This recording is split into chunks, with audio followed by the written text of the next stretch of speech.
Of course, Nepal preparing for the T20 World Cup 2024 being hosted here in the Caribbean. 5 games slated here for St. Vincent and the Grenadines. I'm Anthony Denny, and here with me, of course, is Cecil Charles. So we are into the 6th over. It's 58 for the loss of 1 wicket. The Windward Islands Volcanoes losing their captain, Melius, but at the wicket there's Kavem Hodge and Teddy Bishop. Hodge really going at full blast. He's 28 already, and mostly it's Bishop. But good morning to you, Cecil. Good morning, Anthony, and let me say welcome to VC3 and to this broadcast. A good start by the Windwards, going at over 11 runs and over already, having lost their captain very early. So they would want to post a decent total on the card, and it's going to be Hodge, the right-hander. So there's a right-hand, left-hand combination at the crease in Hodge, and Hodge leans on his bat, just waiting as the fielders get into position.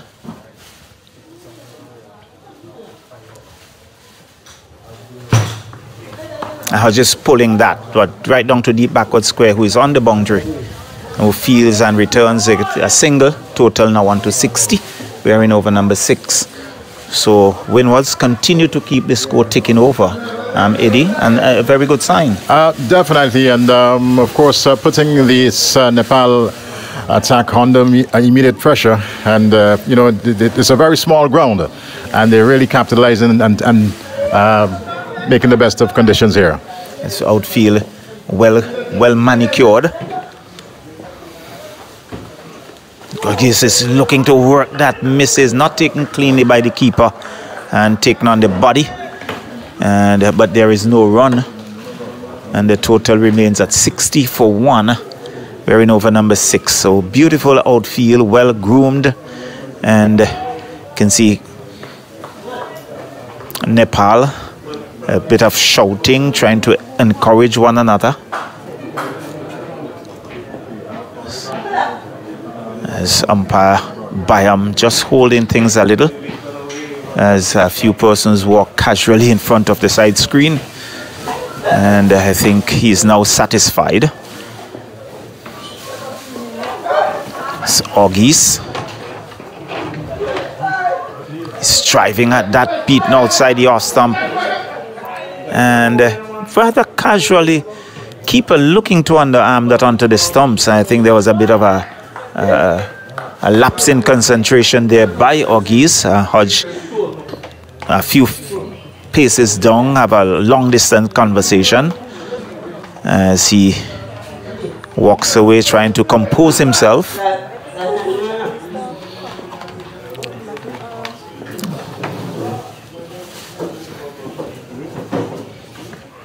And he's defending very nicely, good delivery, and there is no runs.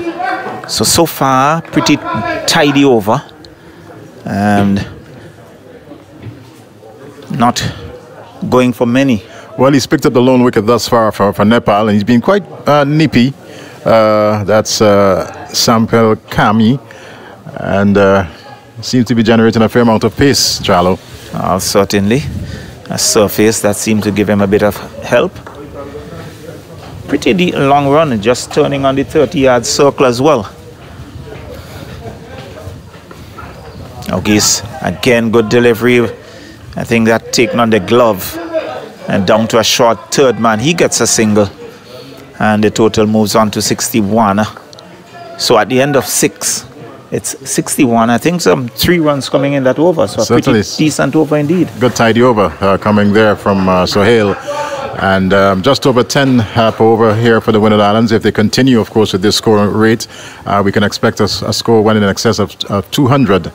But as I said, it's a fairly small venue here at Park Hill, but it's a nice lush outfield, good weather here this morning, nice cooling breeze flowing across, coming in from the Atlantic, and it's indeed a nice little setting, of course, you know, with the mountains in the background, and that's a beautiful view. Hopefully we'll show that to you sometime during the course of the game as the play will continue. Appears to be a new bowler from the Northern End. And we'll get that for you in just a while as this delivery is played in that fine leg position into the boundary. And that's 4 runs to the Volcanoes. They're now up to 65 for the loss of just 1 wicket, losing their captain very early. And these two certainly taking this Nepalese attack to task as we're into the 7th over, and it's 65 for the loss of 1 wicket. And this one pushes him back, but he works it nicely into that mid-on position. Fielder from long on comes in and picked it up in the process. 1 more being added, and it's good to see, you know, that there've been some lusty blows in between, but very importantly, the fact that the singles are being taken, Charlo. Definitely, they are rotating the strike, and that's very, very important in a T20 game to keep the scoreboard ticking, looking for the loose ones that you can dispatch at any time. So, Kavem Hodge, he's on 29. And a delivery that has him looking to work it off his pads. It took the pad, and it's going to get very close to the fine leg boundary. There's Irie down there, picks it up. And first bounce there to the wicketkeeper in the process. 2 leg byes, and the total advances to 68 now for the loss of 1 wicket. 68 for 1. And we are in over number 7. Hodge, very experienced at the Windward Islands and regional level. And this one he pulls nicely into that whitish long on area, and that's 4 more. Well, I think it was beautifully played, bisecting the long on and the mid wicket, and he was perfectly placed, and he just watched it. Was struck with some power as well. Lovely shot there from Kavem Hodge, and really showing the intent here this morning as they're motoring along the Windward Islands Volcanoes. Hodge, this time Mosi Dates, nice punching down to that long off position, and they'll sneak a second, and as if the player down there, it was definitely. Yeah, I think Hodge had initially settled for 1.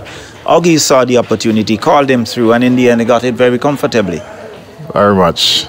But one of the things I admire so far of Kavem Hodge, you can see he's using that experience, having played at the test level, and he has really grown in stature, I would say. Hodge to this delivery is he was looking to probably hike that somewhere over mid-wicket, took the bottom edge of the bat, and luckily for him didn't really spoon, and in the process just 1 run added. Well, it went over the head of the keeper, Asif, and they got a single. So at the end of over number 7, it's 75, going at 10.5. So good start by the Windwards, still early days yet, and we'd really want to capitalize. So there is a changing bowling here at the southern end. He's trying to pick up the names on the back of the shirts.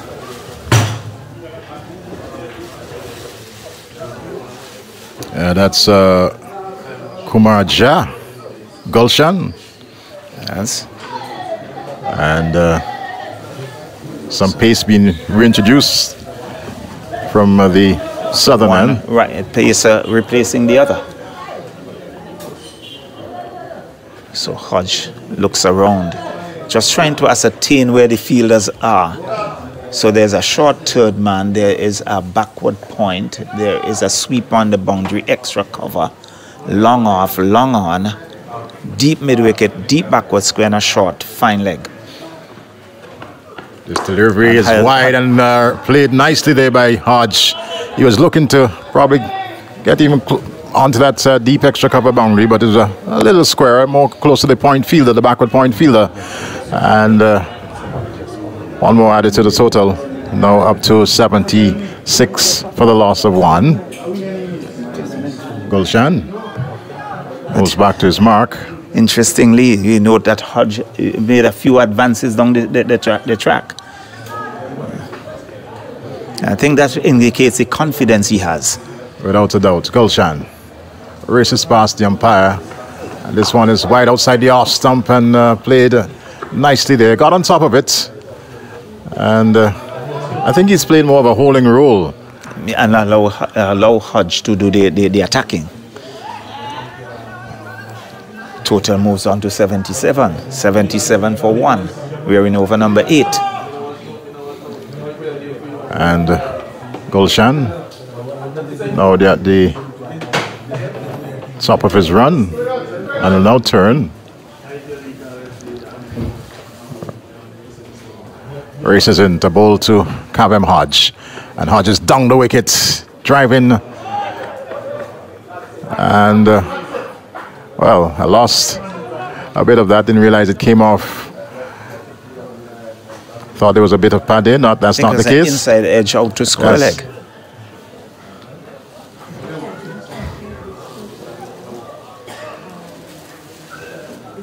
Total 78 for 1. Ogis comes back in strike. He's 26. Hodge on 38.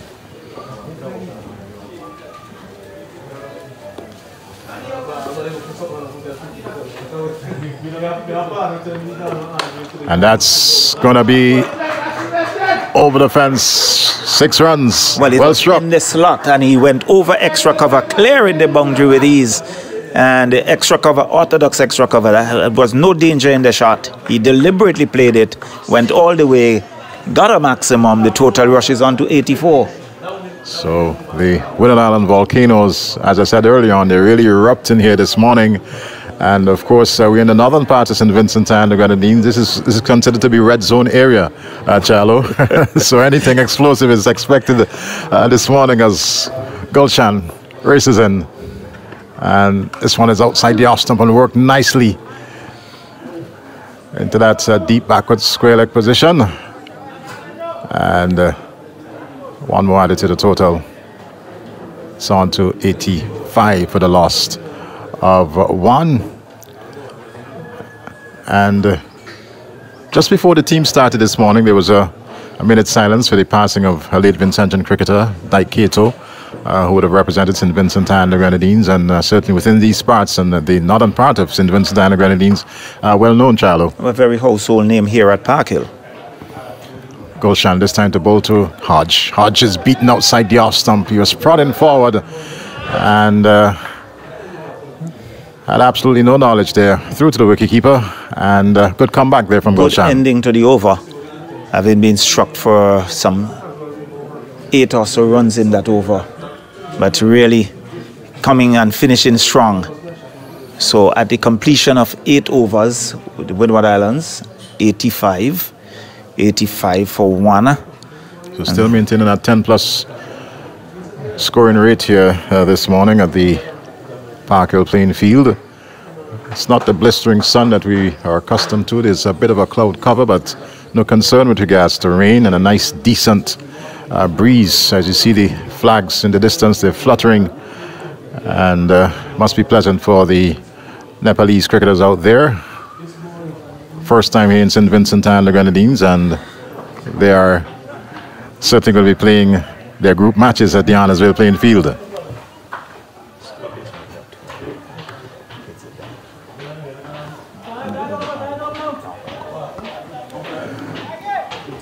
So, new bowler to be introduced from the northern end.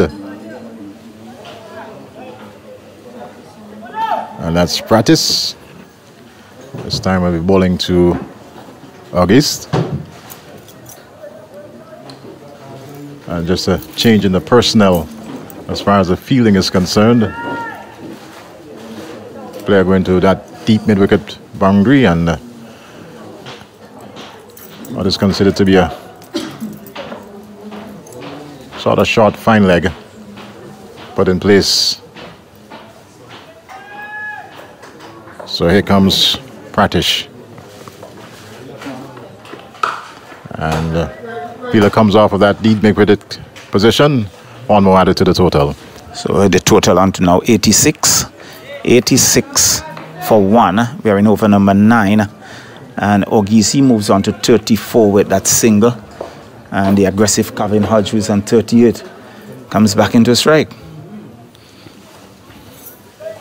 Hodge out of Dominica, and yes, would have had that Test series down under for the West Indies, where he had a couple of half centuries. Yes, practice. And Hodges driving. I don't think he was looking for that area, more on the offside. Got the inside edge and rolled out into that mid-on position. Nonetheless, 1 run completed. Total advance is on to 87. So again, we see that rotation of the strike. The right-hand, left-hand combination. Umpires moving from left to right. Practice to August. And this one works nicely into that mid-on position. The long on is off the fence. And good return coming in, but I believe, no, the finger is up. He's run out. Kavem Hodge goes.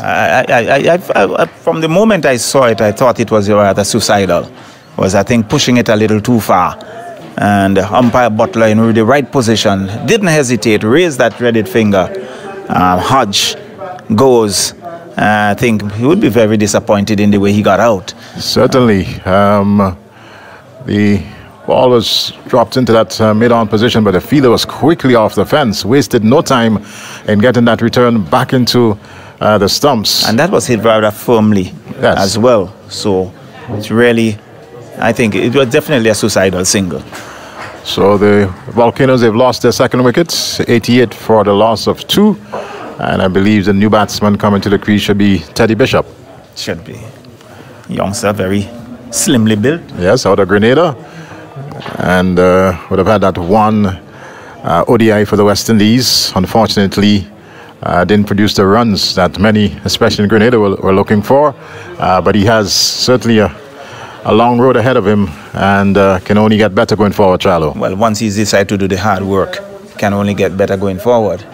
So he would have to buckle down and really work at his game. So Nepal will be happy with that wicket, of course. They were certainly under the gun of Kavem Hodge, being supported by Augustine, and to see the back of him, hopefully it will bring some relief to this Nepalese attack. Practice it is.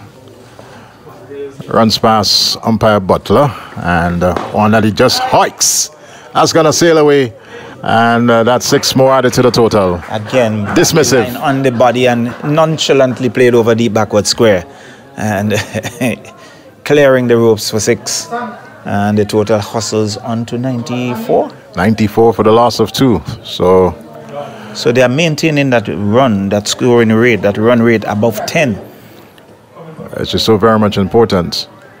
And this is a Winner Island Volcanoes team that there's no Sonny Lambers, there's no Andre Fletcher. Of course, Fletcher pretty much still part of the West Indies outfit as a fringe player. Obed McCoy, also part of the reserve unit for the West Indies, and one would not expect them to see them here today, but it's still a fairly strong side here this morning. Pretty good lineup. I just had a word with Sonny Lambers a while. He's carrying an injury, but quite a lot of youngsters in the Windwater, and have an opportunity now to showcase their skills. Without a doubt. And we've been seen, of course, on the Asian continent, so all those people in Nepal, this is beautiful St. Vincent and the Grenadines, and during our break we'll show you some images of this gem, as this delivery is, well, didn't get a touch. I was finding at it outside the off stump, and umpire Butler at one moment appeared as if he was going to signal a wide, but didn't do so. Well, second thought, and he's in the perfect position. So 41 to Ogis, and Bishop yet to get off the mark. Here's practice. And this one, Ogis is beaten and he's stumped. Is he? Yes, he is. Yes. And the wicketkeeper was up. And that's the thing about cricket. A good partnership, they fall off one wicket and then the other follow. And Win was really from a position of 80-odd for 1. They are now 94 for 3. And he has to make his way back.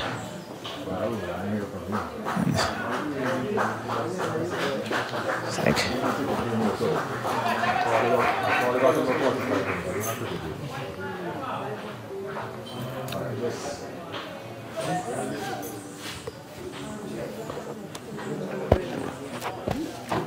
So it's look at Descarte coming into bat.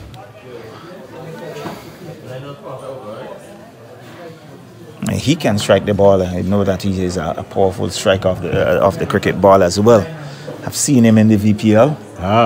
Knows that he can really hit this ball a pretty long way.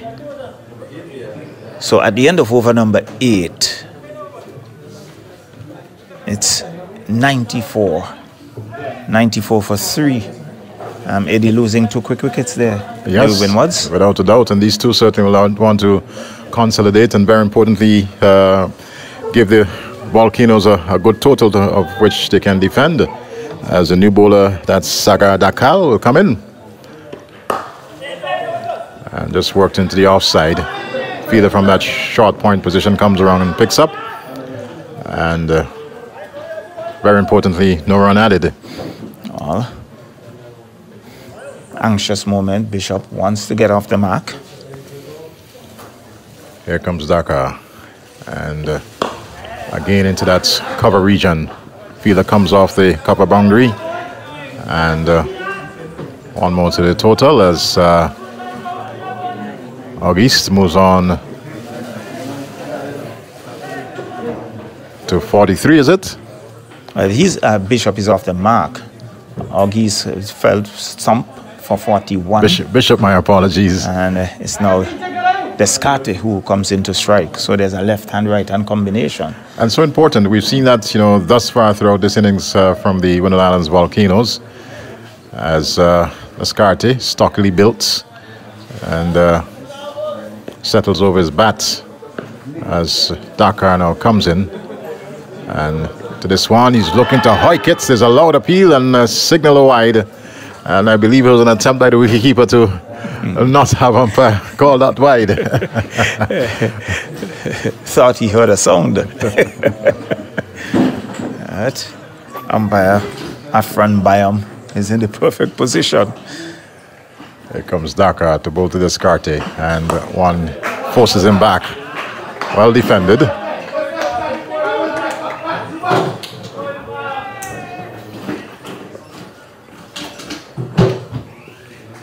Sagar Dakal.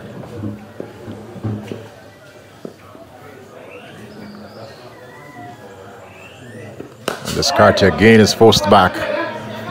And getting some respect here. It's a good over thus far. The total remains on 96. 96 for 3. Some 2 runs so far in the over. This delivery down the leg side, and that's the second wide.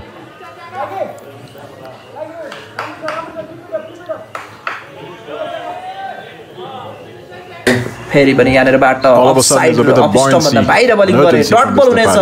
Very well ball. Outside the off stump, and Descarte fans at Last it. ball बाँकी And through to the wicketkeeper. No touch live छ whatsoever. तपाईँ scoreboard नै scoreboard 977 नेपालमा छ साथीहरु last बल dip inside wicket जान सक्ने सम्भावना but it's Sagar over Dakal.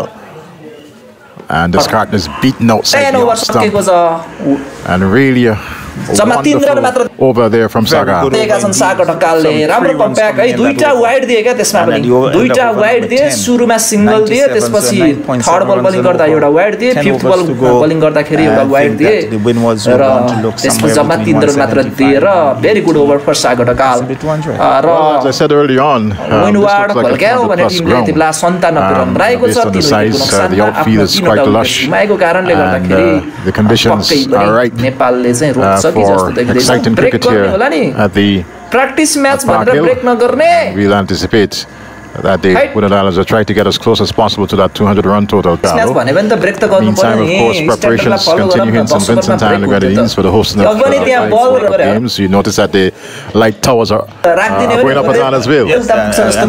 Ground हेर्न अरे ग्राउन्ड पनि त्यहाँ बल राख्दिने भने घुमेर उता पुग्छ जस्तो देखिया छ के रे खोइ यो क्यामेराले पनि त्यस्तो क्यामेराबाट त्यस्तो खासै त देखिदैन नि साथी के रे खोइ यो क्यामेराले क्यामेराबाट त्यस्तो खासै त देखिदैन नि साथीहरु He was simply given bowled out away, head in the Dipendra air, Singh played अहिले all over bowled it. The batsman Dipendra Singh अहिले फेरि पनि यहाँनिर wicket bowled the batsman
11th over. And this one is forced wide. You're going to get very close to that square boundary. And 4 well taken runs there from Descartes. I haven't seen a boundary for the last 10 balls thereabouts. And they're bringing the 100 up for the Winner Islands Volcanoes. They're now 103 for the loss of 4. Lost their captain very early, and then there was that nice partnership from Auguste and Kavem Hodge, who unfortunately ran himself out. And since then we had a couple of quick wickets, and these two in Descartes and Dylan Douglas will certainly have to look to rebuild here for the Winner Island Volcanoes, as we see Rohit Kumar from the southern end to take up the attack. This time we'll be bowling to Dylan Douglas. Douglas plays a nice flowing drive. Fielder comes off a deep mid-wicket boundary, and 1 run in the process. 104 for the loss of 4. Descartes has already shown that he wants to get things going. Volcanoes.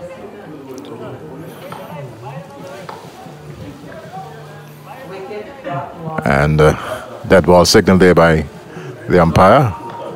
Certainly have to re-bowl this one. Rohit. Descartes is working it nicely into the offside. Fielder from that point position comes in. And there's just 1 more added to the total.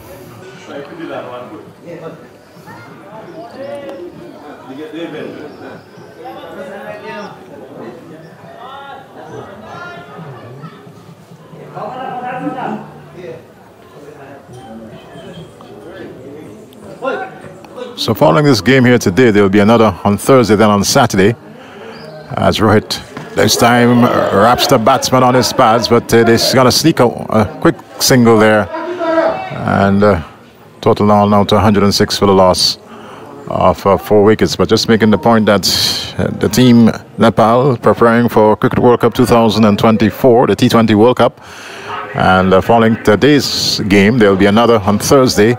And certainly on Saturday, right here at this lovely Park Hill playing field. And Rohit this time will come into bowl to Dylan Douglas. And Douglas was looking to bang that one square of the wickets. Played under, rather than on top of it. And it's into the gloves of the wicketkeeper.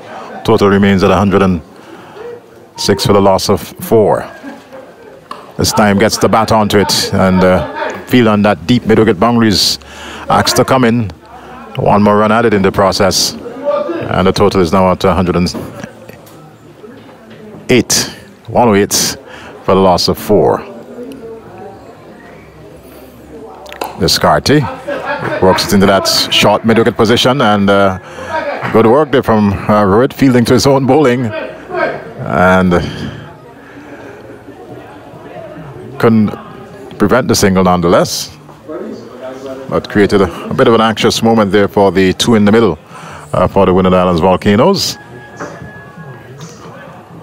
Total is on to 109 for the loss of 4 in wicket. We in over number 12, and worked into the offside, and striking the umpire there on that right heel of his. He's limping a bit in the process. 1 more added to the score for the Winner Island Volcanoes. The end of a fairly decent over there from Rohit, and it's 110 now for the loss of 4 wickets. 110 for the loss of 4, the Winner Island Volcanoes.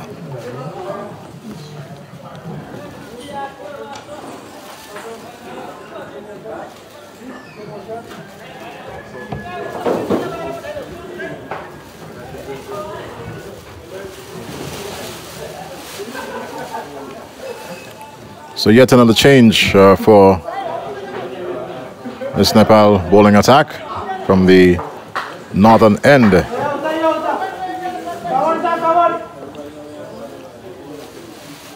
We have Sagar Dakal. He had a couple overs from the southern end and been switched to the northern end.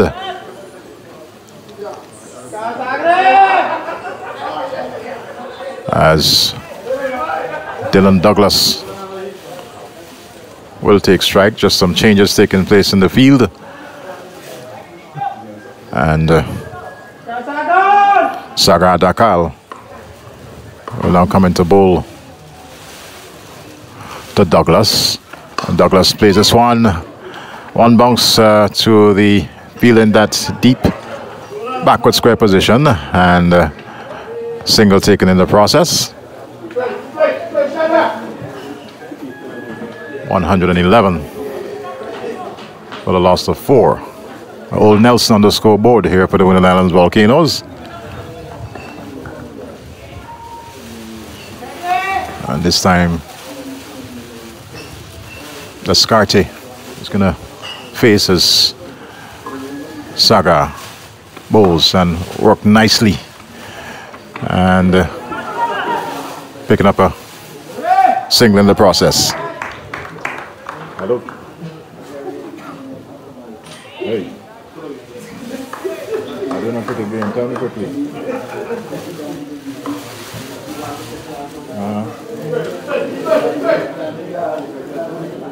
Okay, somebody's upstairs. It's not you. All right, okay. This deliveries worked into that gully position and no run resulting.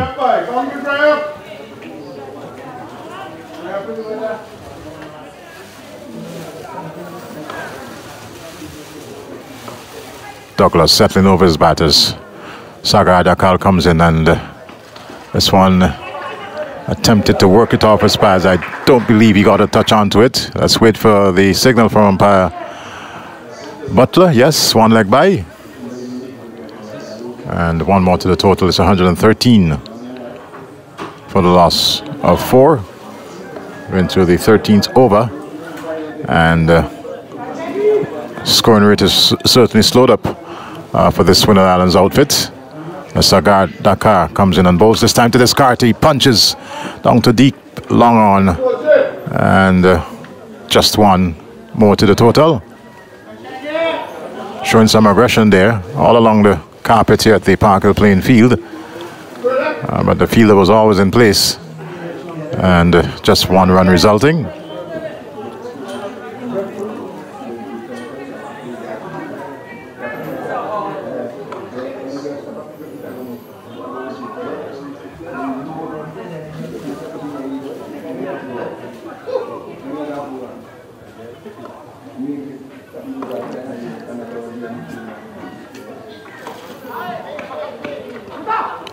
No run available there, and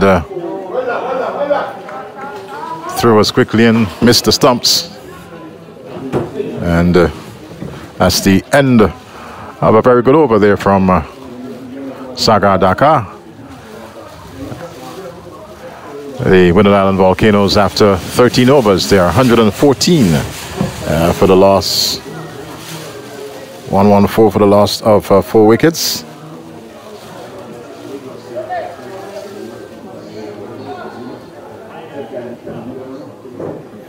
And the run rate is now at 8.76 per over. At one time they were at 11 runs per over, so the Nepal attack doing some repair work here at this point in time and pulling back the early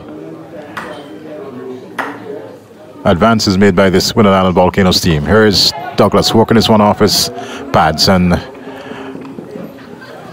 into that short square position, and one more added to the total. It's now 115 for the loss of 4. Bowler from the southern end is Irie, Dipendra Singh Irie. This time we'll be bowling to Descarte as just a few adjustments being made to the field, and Irie now to Descartes, and he drives down to long on. One more added to the total. 116 now for the loss of 4.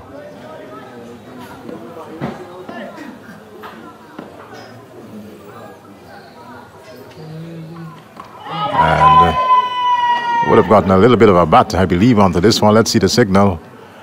And none coming from the umpire, so one more added to the Volcanoes total.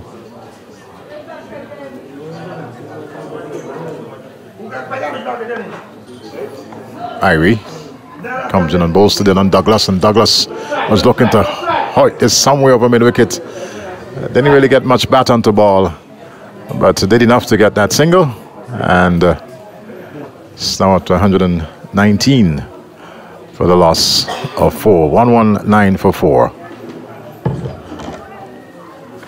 And this is going to get very close to that mid-wicket position. Sampal comes around, and well, unfortunate there, but in the end, no additional run.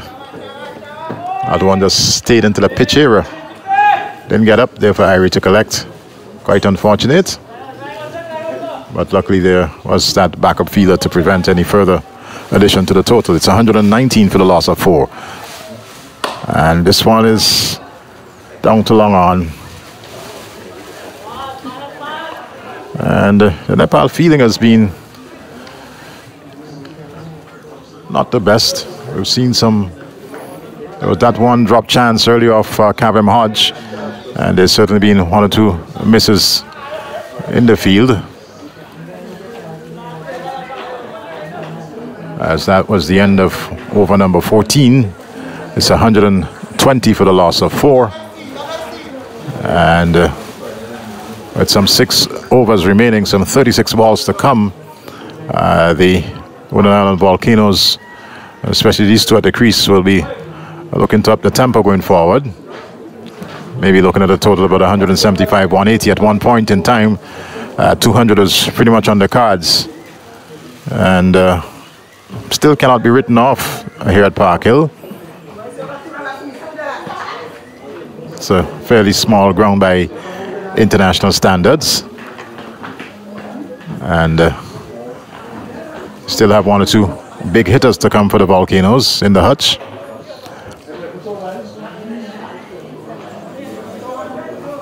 As we're now going to get some pace from the northern end.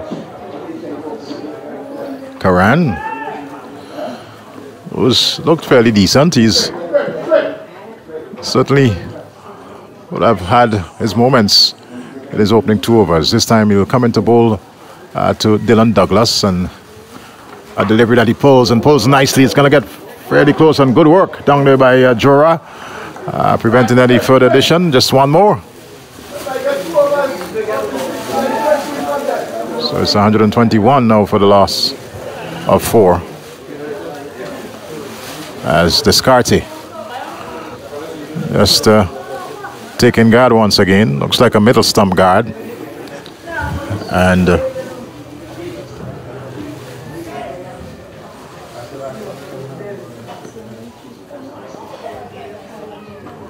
Karan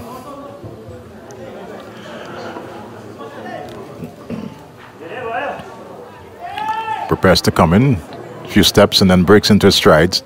Pass umpire Butler. And this one is Hoyt. Long, high, over mid-wicket. That's gone. That's going to look for some bananas that are close by.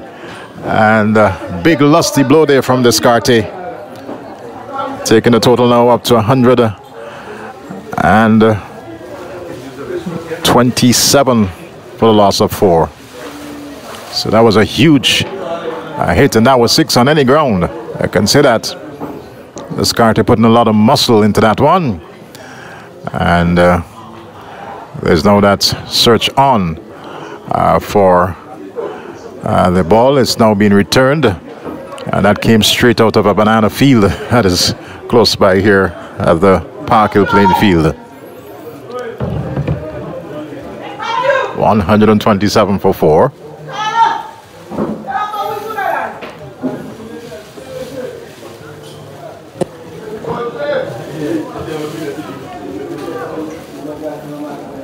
So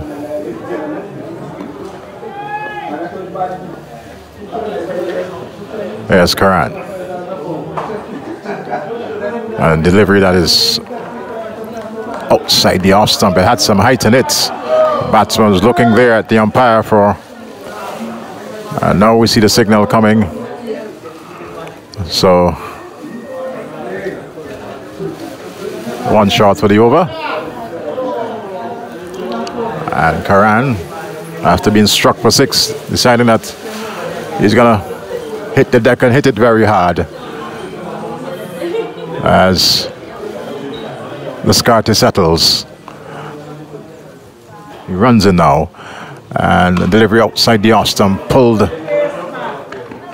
the onside. Thinking about the second run. It certainly was not there. Wickets disturbed in the process, but bat was firmly planted. And total goes on now to 128 for the loss of 4.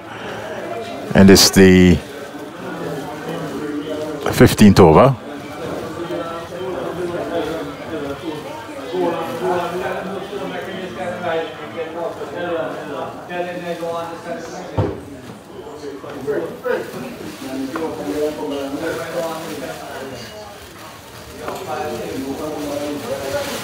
So this time it's going to be Dylan Douglas facing up to Karan, and Douglas drives lovely. It's going to get close to that cover boundary position, and the fielder gets around just in time. And 2 runs added to the total. It's now 130 for the loss of 4. But a nice flowing off drive there from Dylan Douglas. And Winner Island Volcanoes. And it's the 15th over, 130.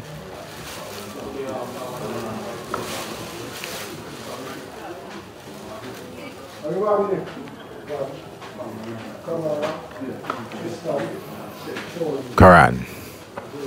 And Douglas plays this one, finds a short, fine leg position. And fielder well placed, preventing any addition to the total. That's the end of the over. So at the end of the 15th over, the Winner Island Volcanoes batting first here at the Parkhill playing field in this practice game for the Nepal team as they prepare for Cricket World Cup 2024. They are 130 for the loss of 4, 130 for the loss of 4 after 15. A scoring rate of 8.7 runs per over.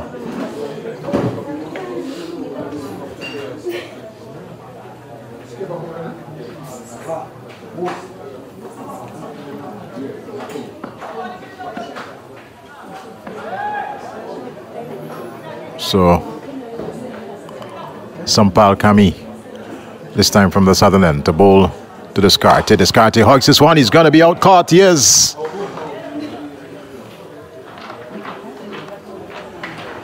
So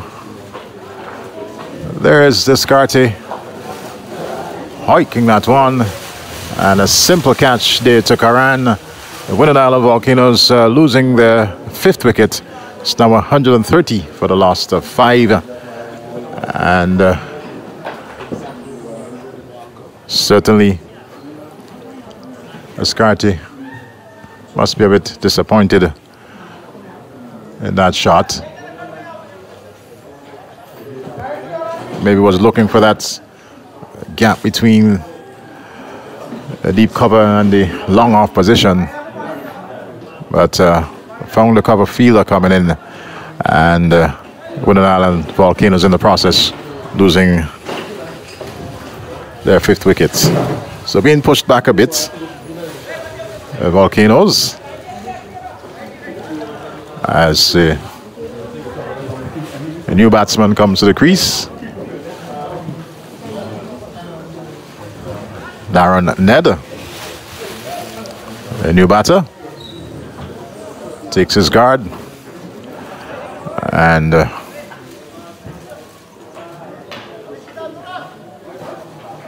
Sampal Kami picking up a wicket in this 16th over. Will now come into bowl to Ned and aborted his run, as there were still some instructions being given. And will now bowl, and Ned edge this one straight into the glove of the wicketkeeper. Wicket number 6, well taken there by Mohamed Asif. And Darren Ned getting the golden duck here at Park Hill. And the Volcanoes are now 130 for 6. And let's hope that it doesn't all fall away for the Volcanoes. But he was forced back, and that bat was left hanging outside the off stump, took the outside edge, and wicketkeeper Mohamed Asif Sheikh made absolutely no mistake, ensuring that that one was neatly pouched in that glove of his. And 130 now for the loss of 6. So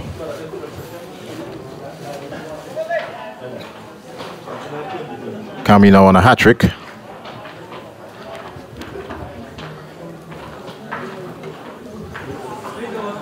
So, new batsman coming to the crease. There's Larry Edwards. And no helmet as Sami. That's Kami, sorry. Sampal.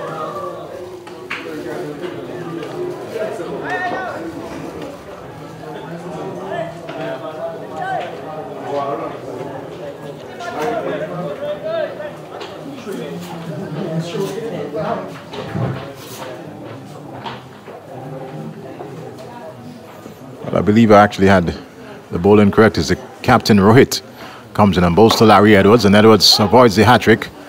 And very enthusiastic Rohit picked up in that area and tossed it back quickly there to wicketkeeper Mohamed Asif.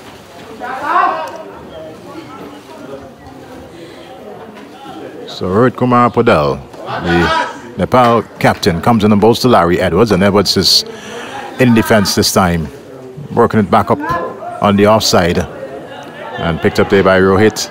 Total remains at 130 for the loss of 6. Edwards can only find that fielder coming in, and the brakes are certainly on by Team Nepal. As Rohit now passes umpire, balls to Larry Edward, and Edward just can only find that short mid-wicket position. That's the end of a very good over from the captain. An over in which he picked up 2 wickets, and keeping the Windward Islands in this, after 16 overs, I beg your pardon, at 130 for the loss of 6. And Nepal certainly avoiding a late onslaught from the Windward Islands Volcanoes, as we welcome back the sunshine here to the Park Hill playing field. Had a bit of a cloud cover for most of the morning, but it's almost blue skies here. There's just 1 or 2 clouds hanging here and there, as now we see both players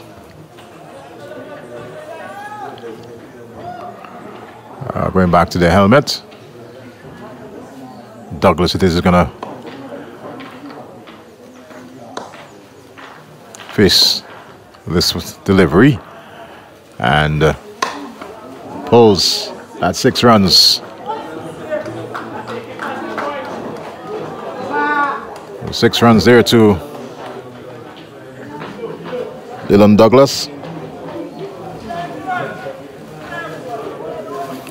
Total advance is now to 136 for the loss of 6.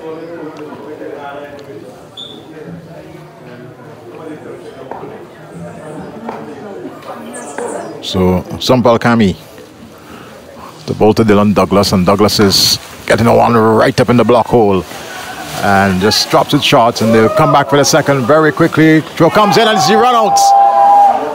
Let's see the signal.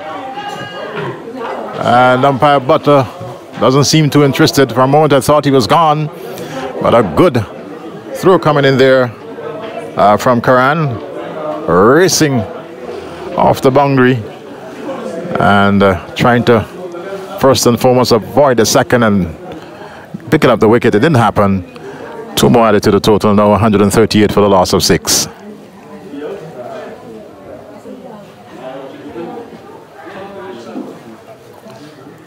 So Douglas is now up to 23 as bowler comes in now, and this delivery finds a player coming off of that deep square leg position, and it's 1 more to the total. 139 now for the loss of 6. Douglas is on to 24, and the new batter in Larry Edwards taking guard.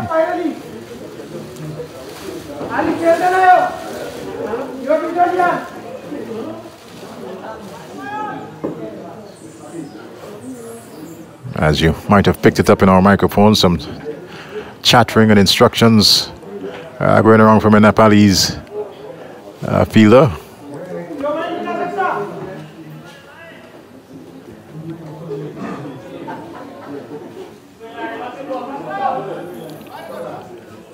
And now Captain Rohit asking that short fine leg to go right back on the fence. And player's going to come also onto the deep backward square leg boundary in Karan.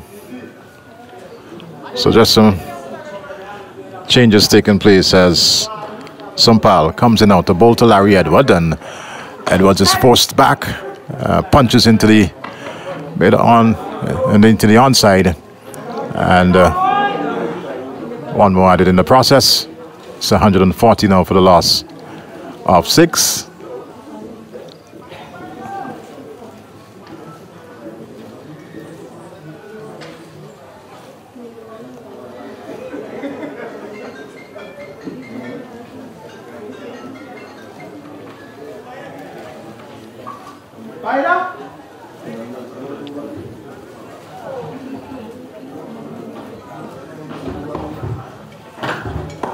And Kami forced to break his run there.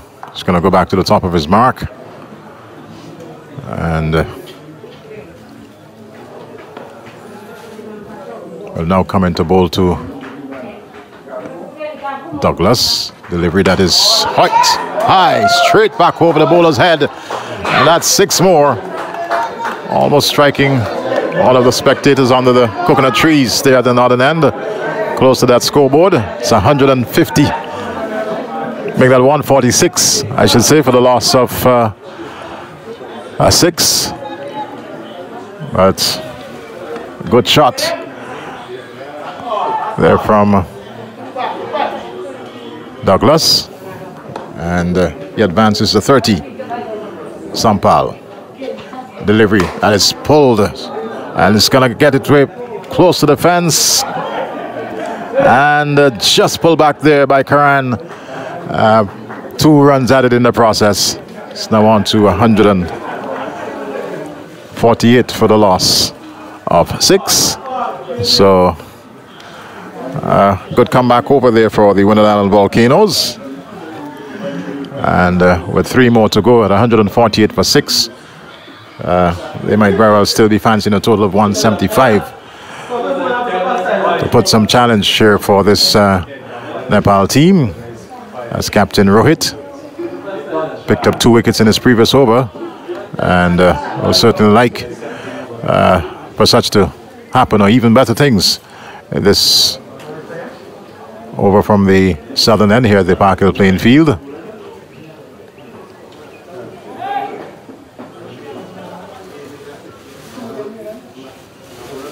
So Larry Edwards, he's on 8, and Rohit, this one is he bowled?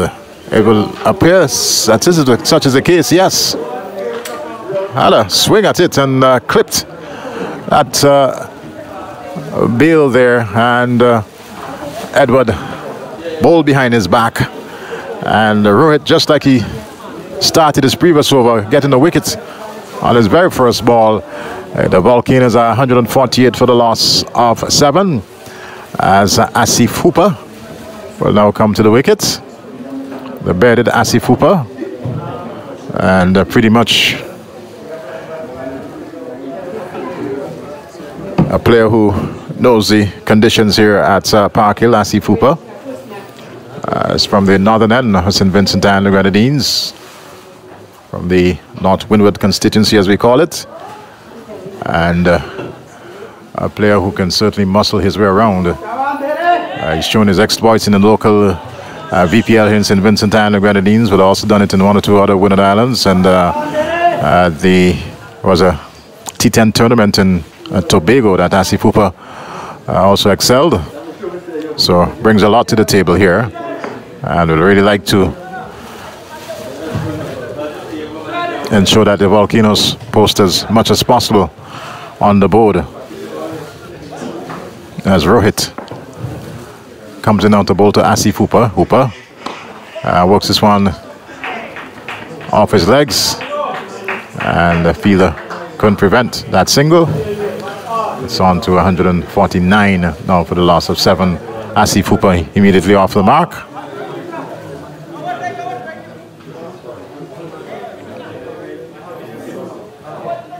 Douglas is still very much there. He's on 32.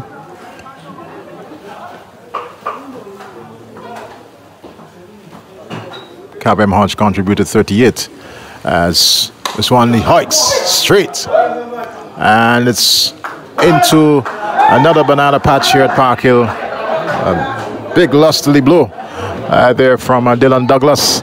The 150 is up on the board for the Windward Islands. They're now 155 for the loss of 7 wickets. So despite the fact that there's that continued loss of wickets, you see Douglas still trying to motor along, and apparently it appears as if that ball might not be retrieved. There's a fair amount of shrub at that end of the ground. Might be difficult to retrieve that ball at this point in time.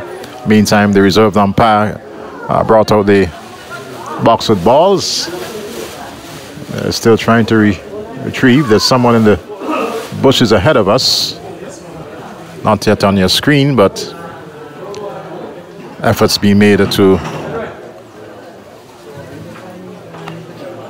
retrieve that ball that has seen 17 plus overs. So it's 155 for the loss of 7. And following their stay here in St. Vincent and the Grenadines, Nepal, they'll go on to Texas. They'll be playing a Houston 11 as they continue training, practicing for Cricket World Cup 2024, being hosted in the West Indies and the USA.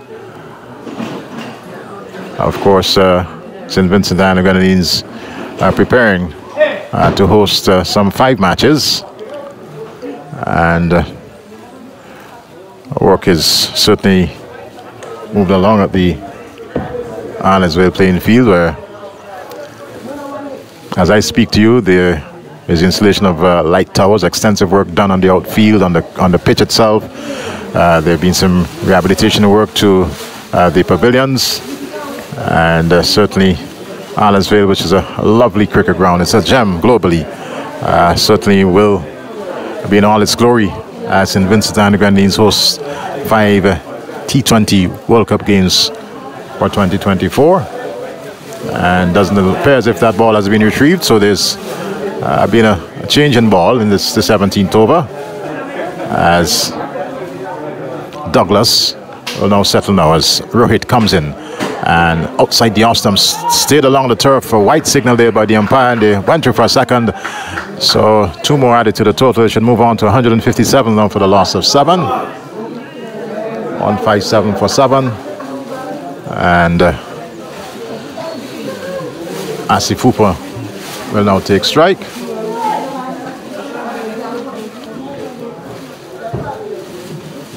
So the bearded Asif Hooper settles over his bat. And yet we see one of those, well, just a swapping of positions. As Captain Rohit now comes in out to bowl to Asif Hooper. Hooper is forced back, but in the process is off a very quick single. Just dropped it in front of him and immediately ran. And one more added. It's 158 for the loss of 7. 158 for 7.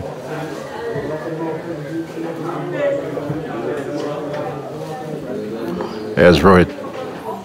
Douglas gets one wide outside the off stump. No need to play. Signal a wide by the umpire.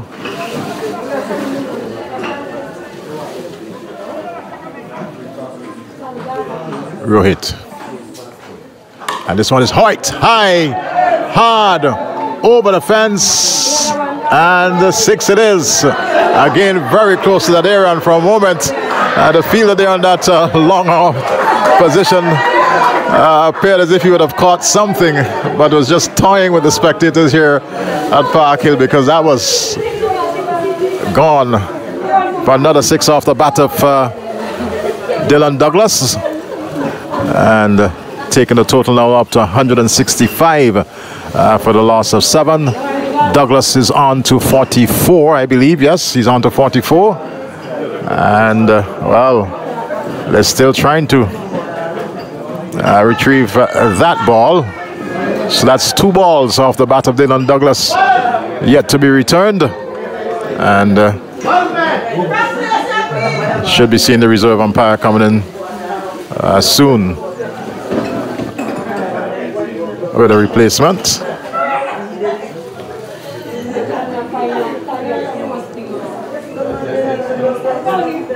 So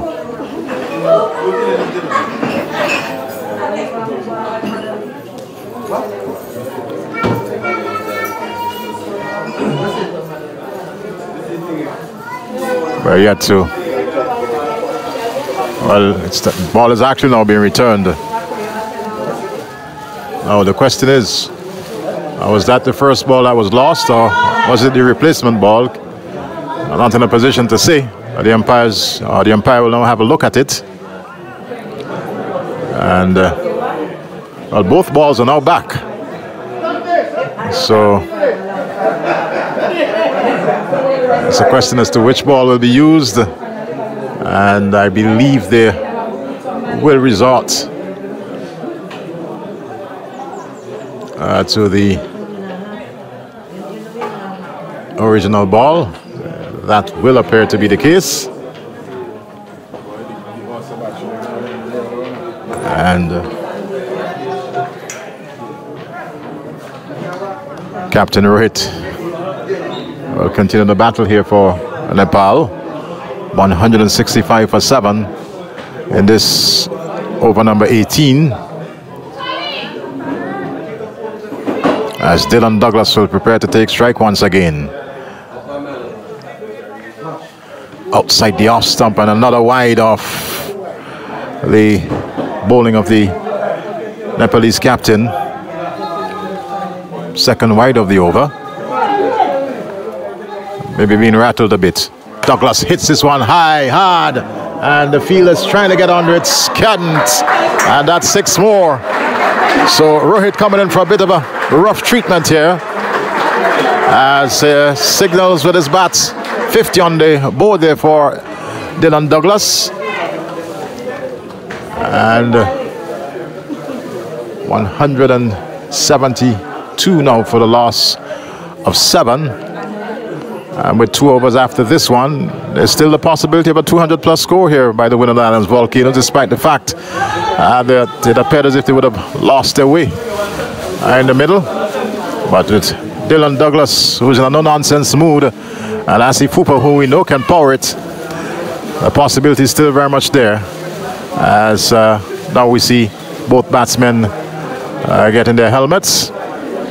It's going to be Asif Hooper to face up Sompal, coming from the northern end in the 19th over.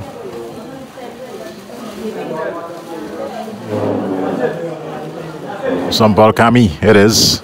Asifupa taking guard. And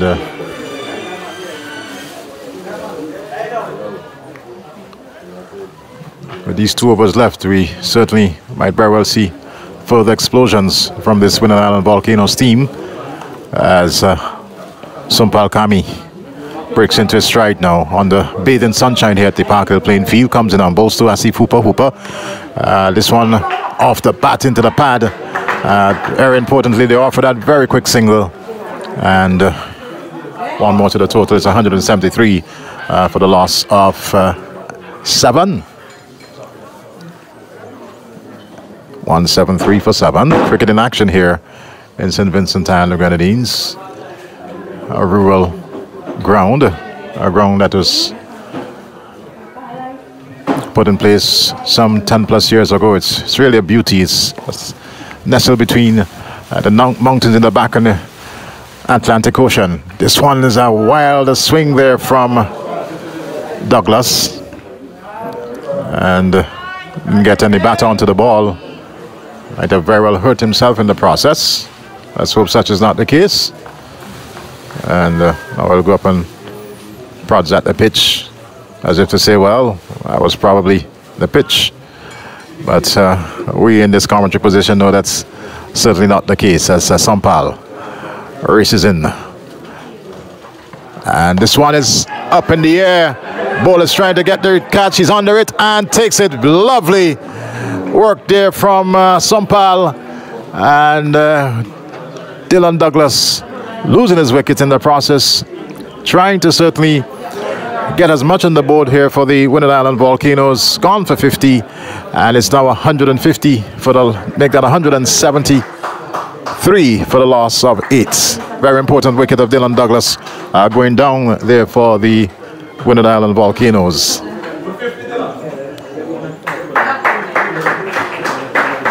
So there you see Douglas making his way back in, and Sherman Lewis, the young Grenadian batter, more known for his exploits as a bowler. Sherman Lewis will join Asifupa at the wicket, and Sampal is back at the top of his mark. He's ready to continue. Lewis just taking his guard in the process. So Douglas really looking to get the charge on, and didn't get under that one in the way in which he would have hoped to, and skied it, and the bowler taking the catch in the process. 173 for the loss of 8 to Winner Island Volcanoes. So here's Sampal Kami now to come into bowl to Lewis, and Lewis is looking to work one off his pads. It's down the leg side, and that's signal a wide there by umpire Butler. So one extra to the total. 174 now for the loss of 8.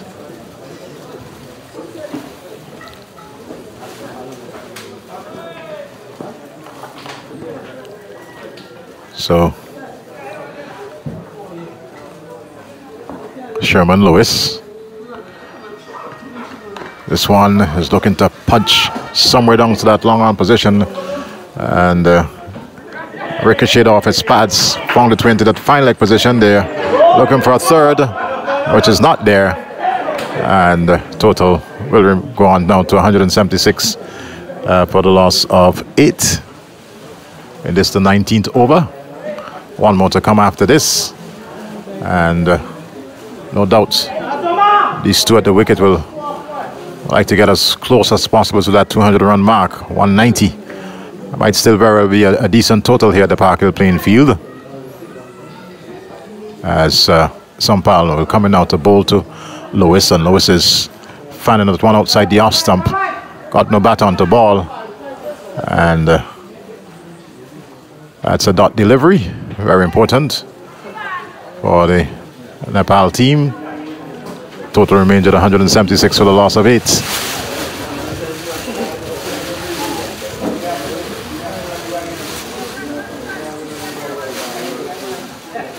Sompal. As Lewis awaits this one and getting back onto the ball. It's gonna go over the fence there for 6 more. And that's what the Winner Island Volcanoes need at this point in time. They're up to 182 now for the loss of 8.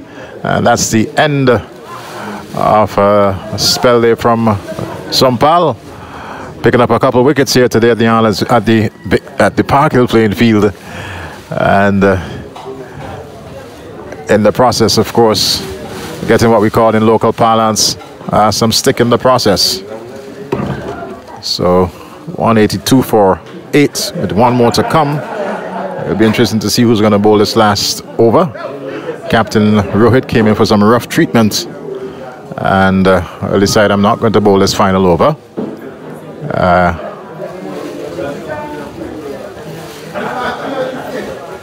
Looks as if it's going to be Irie to bowl the final over. Dipindra Singh Irie, as Asif Hooper has gotten rid of the helmet, and at 182 for 8. We really want to get as close as possible to 200. Hooper drives down to long on. They take 1, and that's all it's going to be. 183 for 8 with 5 more deliveries remaining.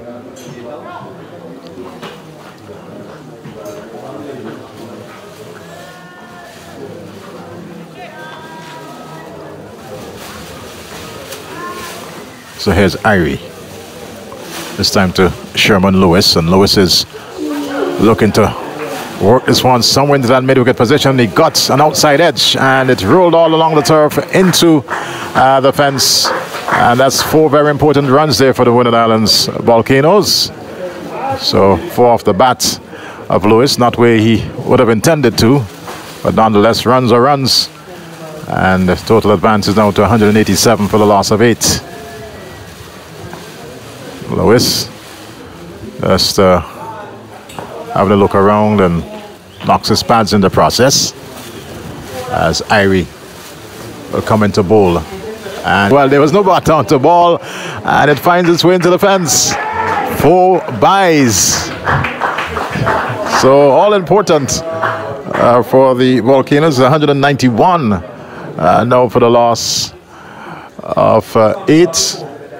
And I believe we have some 3 more deliveries to come. Lewis with the bats. Certainly has not been... He's done enough to add 8 runs in the last 2 deliveries for the Winner Islands. As Irie now comes in. And this one, Sif. And total remains at 191 for 8. Lewis to this delivery, drives and it's going to get pretty close to the fence. It's 4 well taken runs, a wonderful off drive there from Sherman Lewis. 195 for the loss of 8, but it surely was a shot of a batsman of class as he just leaned back and just drove that one into that cover boundary. And 195 as Irie with the final delivery, and batsman in the process taking the single. So 196 for 8. That's the end of the Winner Islands Volcanoes, just 4 runs short of the 200 mark, and they would have certainly had that big partnership between August and Kavem Hodge would have lost their way somewhere in the middle, but with the likes of that wonderful innings, I should say, from Dylan Douglas, pulling things back and ensuring that the Winner Islands put a very decent total on the board. 196 for the loss of 8, as we see the 2 players making their way back, and the Nepal team certainly heading off to take a break here at the Park Hill playing field. And runs on the board are certainly runs on the board, but this Nepal team has demonstrated that they do possess a fair amount of firepower. One recall that 206 made by the West Indies A when they visited Nepal, and the Nepalese team would have gotten across the line with almost an over to spare. So the Windward Islands certainly will have to make sure that they stick to the proper bowling plan and try to restrict this Nepal team to under 196. We're going to take a break at this point in time, and when we come back, of course, bringing to you live coverage of the response from Team Nepal.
of course, one of the members of the likes of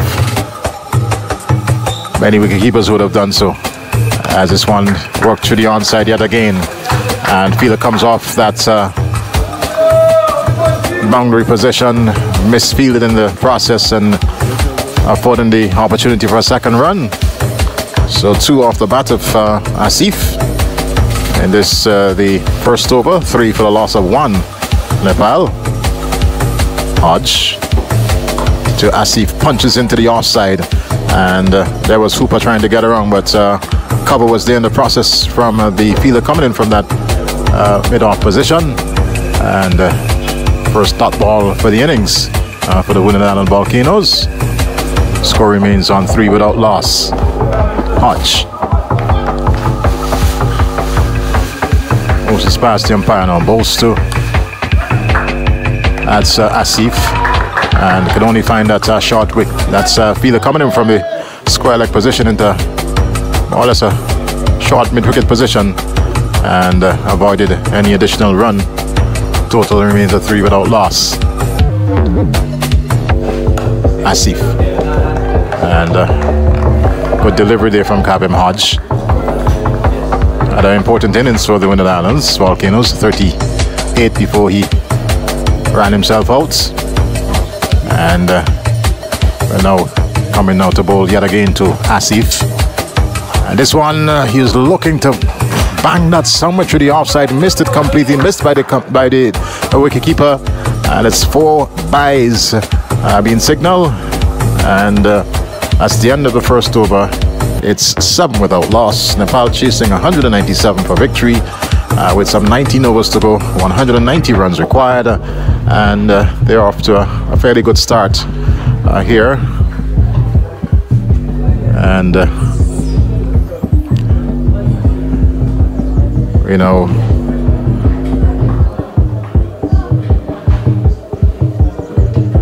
look forward to who's going to pick up the attack from the northern end. It looks as if it's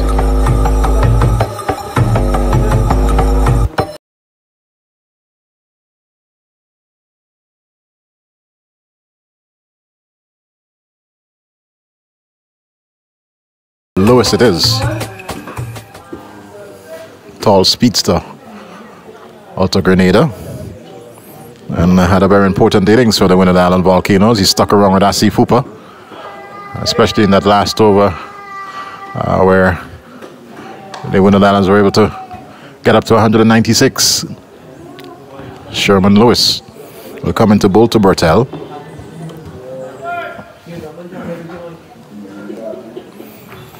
And races past umpire Butler, and Bertel fans it one outside the off stump and into the glove of the wicketkeeper there.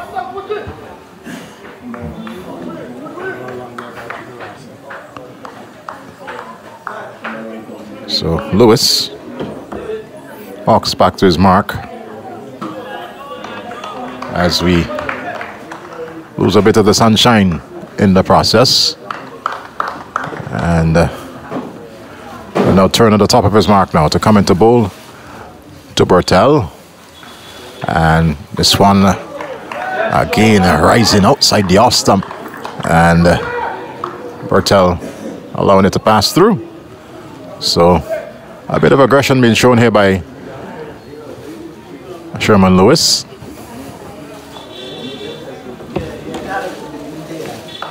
Tall, lanky player he is. And just having a chat with his captain, Dave Melius, as he returns to the top of his mark now.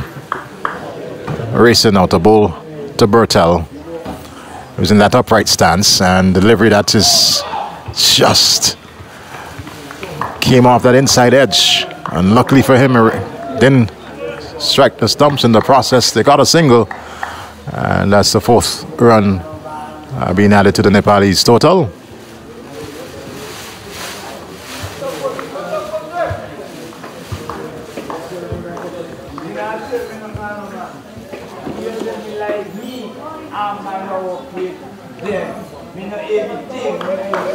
Eight for no loss as Lewis this time to bowl to Muhammad Asif.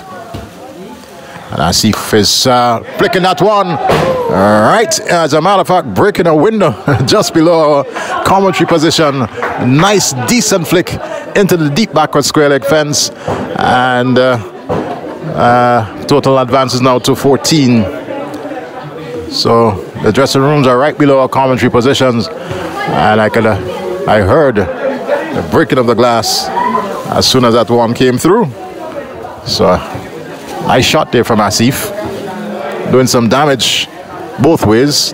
Damage to the Winner Islands total, damage to Sherman Lewis, and damage to the facilities here at Park Hill.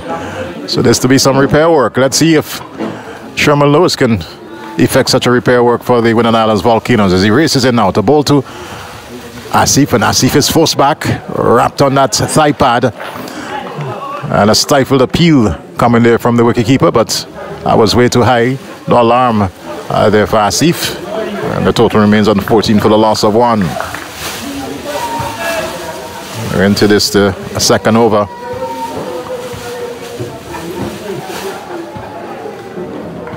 Volcanoes posting 196.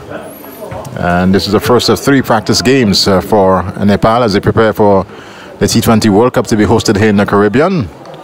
And to those around the region who are following us, good day to you, and to the persons back in Nepal as Sherman Lewis now comes in and bowls to Asif. Asif drives, lovely drive it is, all along the carpet into the long offense. 4 well taken runs and taking the total now up to 18 for the loss of no wicket.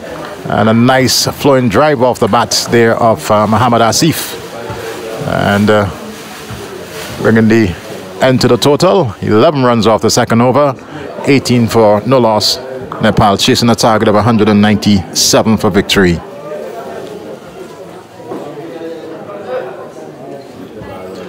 So Hodge it is who's going to continue from the southern end.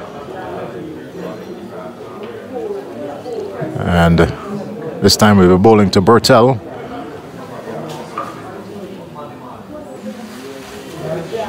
He's not out on 2. Hodge shot. And Bertel just works it into the onside. Fielders quickly off the fence there. And just a 1 run resulted in the process. 19 now for no loss. So a decent start here by Nepal in this, the third over. And this one he punches into the offside and finds the field in that point position. And no run resulting. That looks like Teddy Bishop who's in that area. And here's Hodge. Punches beautifully. It was a bit uppishly, but wide off of the short cover fielder there into the fence. 4 more runs, importantly, there for Nepal. And they're on now to 23 for no loss. So, good shot off the bat of Mohammad Asif, and he appears to be in a no-nonsense mood here as Nepal chases target of 197. Hodge to Asif, and cuts nicely. That's 4 more. Lovely shot it is, and fairly short there from Kavem Hodge, and Mohammad Asif just rocked back and placed it nicely between that gully and point position into the fence for 4 well taken runs.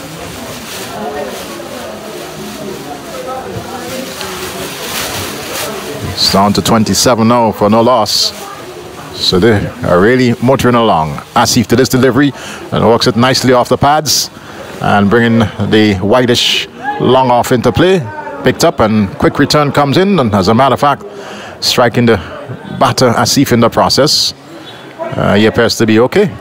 And 2 more added to the total. It's on now to 29 for the loss of no wicket.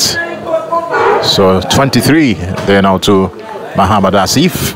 His opening partner Bertelli's not out on 3. And Kavem Hodge having a fairly expensive one thus far, and drives beautifully. And this one might very well get into the fence, and a bit of misfeeling there from Teddy Bishop. Didn't get down, much to the disappointment of Kavem Hodge, but it was a really nice on drive there off the bat of Mohammad Asif. He's on to 27. It's 20, make that 33 for no loss after 3 overs. So the Nepal team going at a scoring rate of 11 after the first 3, and matching that of the Windward Islands Volcanoes. That was the same position when the Windward Islands batted first.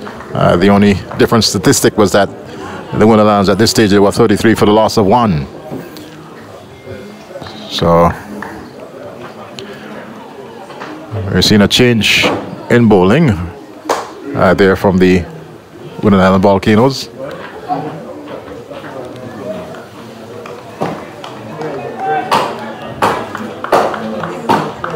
So Lewis with just a 1 over for 11 runs and being replaced by Redhead, Nicholas Redhead. This time to come into bowl to Bertel. Over number 4. Bowls to Bertel. Bertel gets one rising outside the off stump and was looking to probably just play that uppercut, then get back onto ball, and it raced through there to the wicketkeeper. Total remains on 31. Not 33, as I previously said. 31 for the loss of no wicket, Nepal. Redhead, quite a stocky bowler he is. And Sherman Lewis just assisting him there with the run-up as he goes back to the top of his mark. Breaks into his stride and will come in now to bowl to Bertel. And this delivery, yeah, good shot it is. Swings and swings nicely over that deep backward square boundary. And that's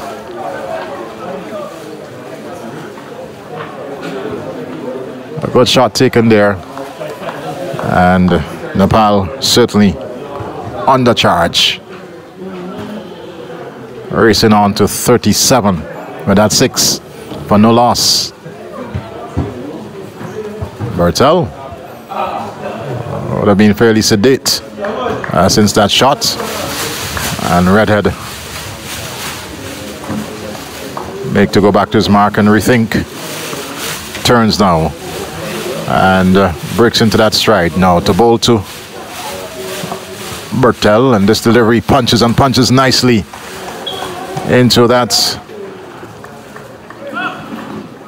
onside position there, and ball is quickly back, and 1 more added to the Nepalese total. Is now on to 38 for the loss of 1 as the sunshine is out in all of its glory here at Park Hill.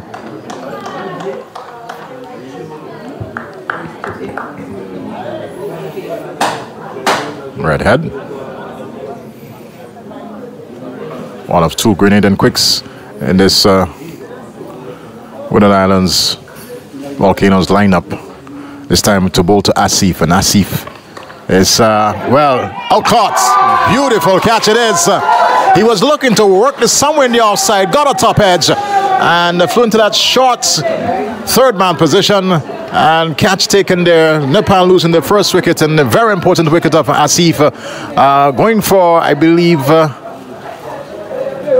30, and Nepal, they are 38 for the loss of 1, but a nice, decent catch taken there.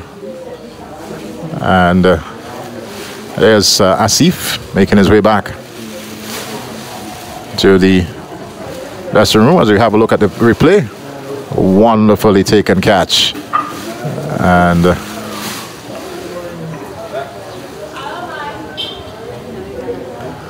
Nepal now 38 for 1, and this is the 4th over, and they were really going at a very good rate.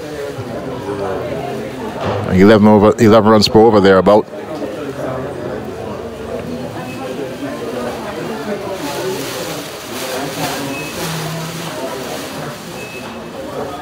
So the new batsman is Anil Kumar Sa. Anil Sa, big number 16 on the back of his shirt. And he'll join Bertel.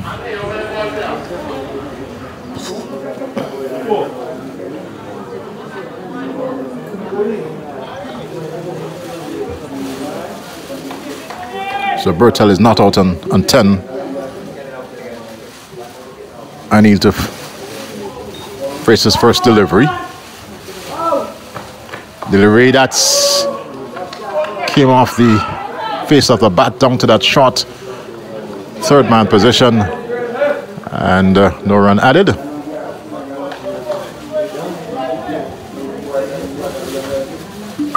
Total remains now at 40 for the loss of 1 wicket.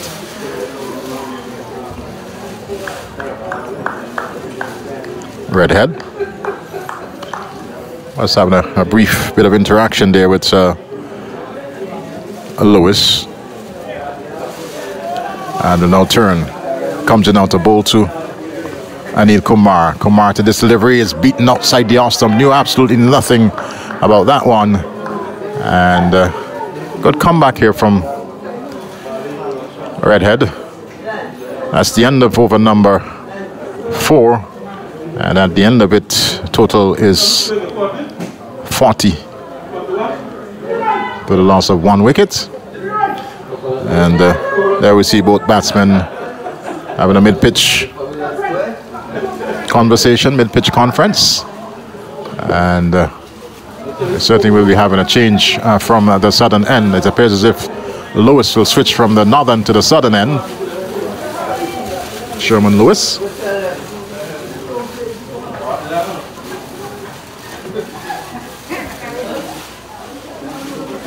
And we'll be bowling to Bertel, who just doing some repair work to his gloves.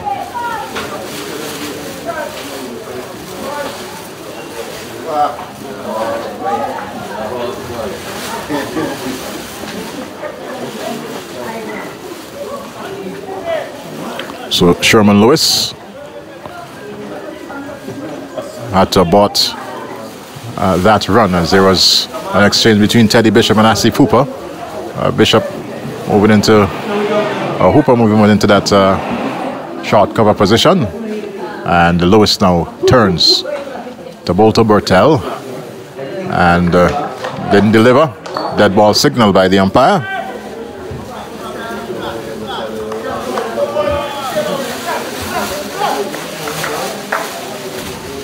For the loss of 1, as the breeze picks up here at the Park Hill playing field, and Lewis first over from this end comes in now, bowls to Bertel. Bertel tries into the onside, long on, comes off the fence in Teddy Bishop, and return is into the gloves of the keeper there. He had to come forward to collect that one, but very importantly, no run added. Total remains on 40 for 1. Muhammad Asif, a batsman who's gone back to the locker room.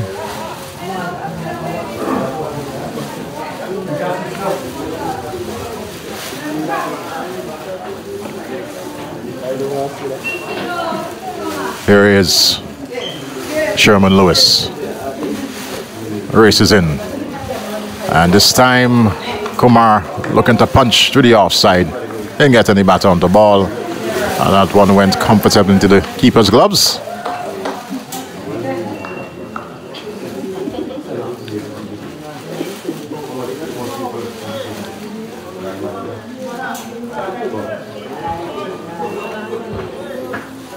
So we're into this, the 5th over, 41 on the board, 197 the target. And Lewis looking to pick up that wicket for the Windward Islands. Bowls to Kumar. Kumar's nice shot. Well guided off the hip and into that fine leg fence. 4 runs, and taking his tally to 5, and it's 45 now for the loss of 1.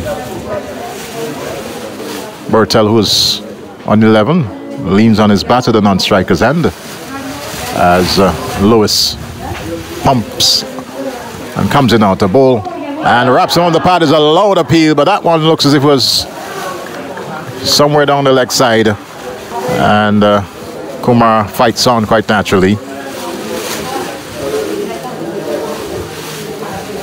Total remains at 45.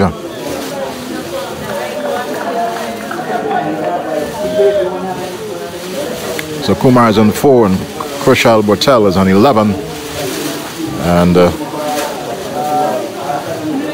Sherman Lewis in this, the 5th over, his second. Well, coming to bowl to Anil Kumar. And takes a couple steps down and held back there by Lewis. Saw the bat advancing and decided just to pull back a bit. And in the end, he had no choice but just to punch it into the offside. And getting a single in the process.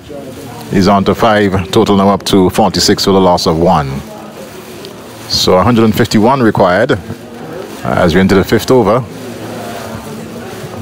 15 to go after this one. So the required run rate just over 10 runs required here up over from this Nepalese team. And Sherman Lewis comes in now. This time to Bortel. And Bortel drives. Lovely. Fielder coming around. And return coming in. The bowler was not there to pick up immediately. But in the end, just a single. And that's the end of over number 5. And the end of it is 47 for the loss of 1. And with another 15 to go, exactly 10 runs per over required, 150 the total required by this Nepal team to earn victory in this, the first practice game here in St. Vincent and the Grenadines, where they're taking on the Windward Islands Volcanoes. And it's a Volcanoes team certainly packed with a lot of talent. Sunil Lambris not with the outfit. Understand that he's injured. And nonetheless, they've posted a decent total here today. A total of 196, just 4 runs short for the 200. But the Park Hill playing field, not the largest of grounds, but quite a good facility. And Nepal certainly will be looking to get as close as possible, quite naturally surpass the total. Here comes Redhead now to bowl to Bortel. Bortel gets one right up, and that was a possible chance there. Back to Redhead. I believe he would have dropped that one, but you'll have a thought there for the bowler, because he was just coming off of that stride of his, and that one came rather quickly off the bat of Bortel. He flung himself to his left, but couldn't hold on to it. And a chance there for Bortel. He's not out on 12. Total is on 47 for the loss of 1 as Redhead comes in once again. And this delivery is shot, and a good shot. That's 6 uppercut over third man, and 6 runs there from Bortel. Dug in there from Redhead, and got the bat up and over, so to speak. And 6 well-taken runs, putting the 50 on the board here for Nepal. They're now 53 for the loss of 1, and 18 runs now to Bortel. Redhead races in, and this delivery, driving high, hard, is gonna get pretty close to the fence. 1 bounce, 2 bounces, and I believe that's 4 runs. It is 4 runs. So shot over extra cover there for Bortel, and taking Redhead to the cleaners for those last 2 deliveries. It's now 57 for 1. And Bortel is on to 22. Redhead comes in. And this one, again, good shots. Under it, over the third man fence for 6 more. So it's becoming quite an expensive over here from Redhead. Captain Melius now going and having a quick chat with Redhead, tapping him on the back. But the attack is definitely on here from this Nepal team. They're now 63 for 1 in this the 6th over, maintaining that 10 runs per over.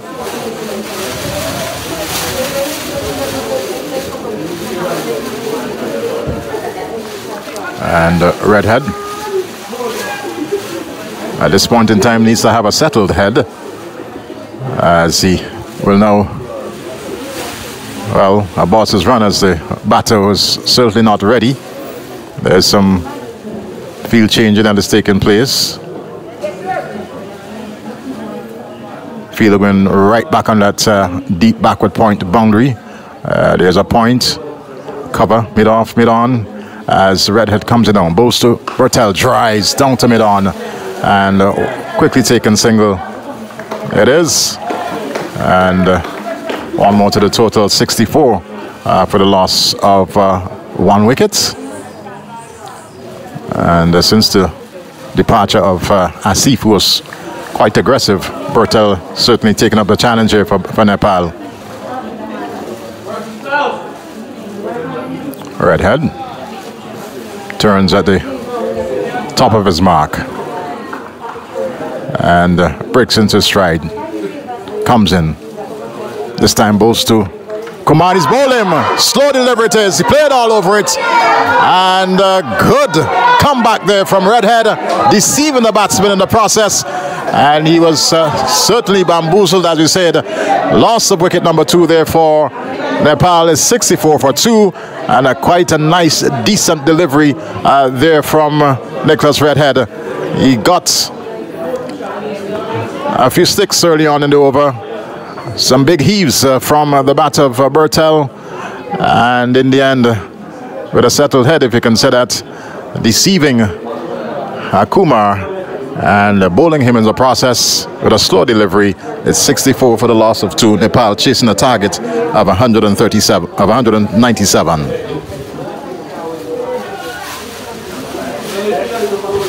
So, a new batsman coming to the crease. And I believe that's Captain Rohit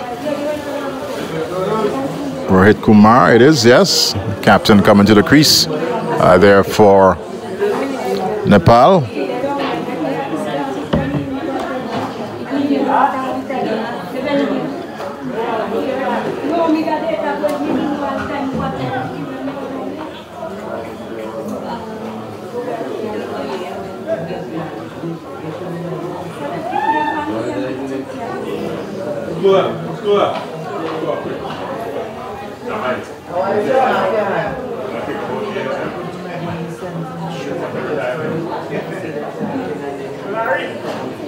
So it's going to be, looks like Larry Edwards was going to pick up the attack from the southern end for the Wooden Islands Volcanoes.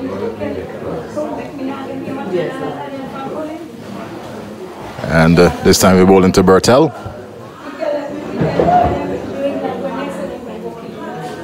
As punching up the gloves to Bertel and the new batting is Captain Rohit. 130 plus required here from this Nepal team. One that was going to pick up the attack victory. 64 for the loss of 2 wickets. Wooden Islands Volcanoes comes in now to bowl to Bertel. Bertel punches this in, and this time the ball comes in from that extra cover position, picking it up, and one more to the total. So Captain Rohit Kumar is going to take his first strike.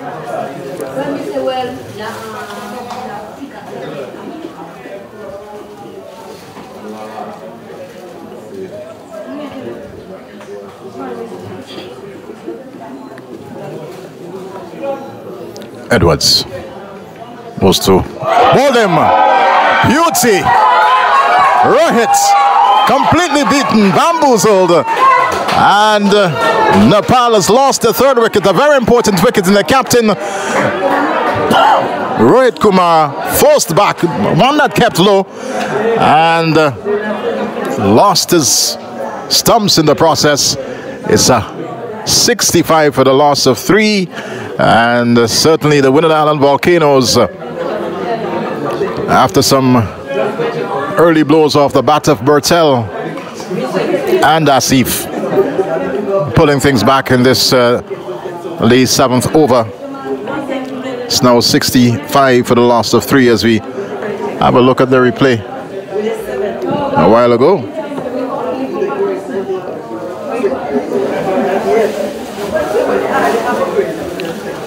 And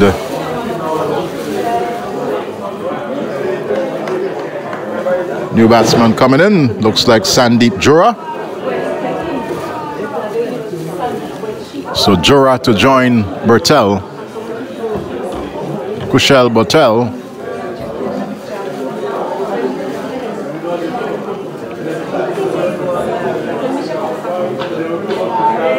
And Larry Edwards, and this is first over, striking for the Winner Islands, and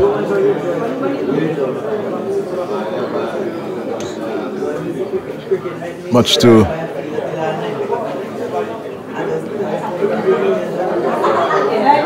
the pleasure of his captain and his teammates.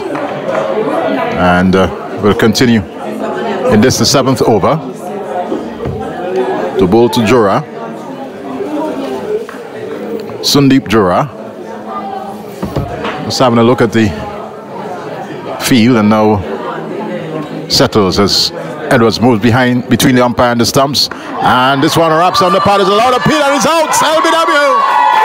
Larry Edwards picking up his 2nd wicket in 2 balls, and much to the amusement of the spectators present here at the Park Hill playing field. The Volcanoes with 2 quick wickets at 65 for 4, and Nepal certainly in a bit of a bother. They've lost their captain, Rohit, with 1 delivery, and there we see Jura, also 1 delivery, and 2 wickets and 2 balls. He's on a hat-trick, Larry Edwards, and we now see the new batter coming in. A very tall player he is.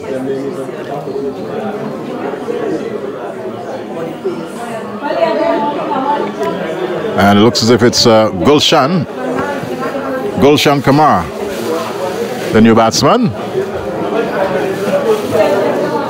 to join Kushal Bertel.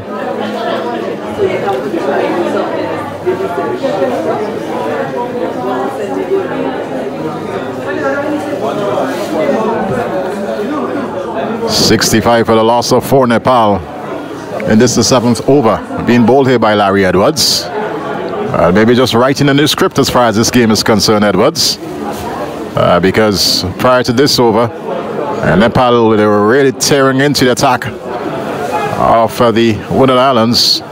Redhead certainly came in for some stick, but he bowled a beautiful slow ball to pick up the wicket of Asif.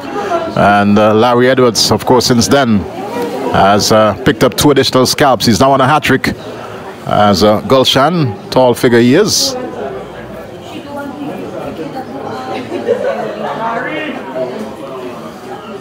And still some adjustments being made by Captain Milius.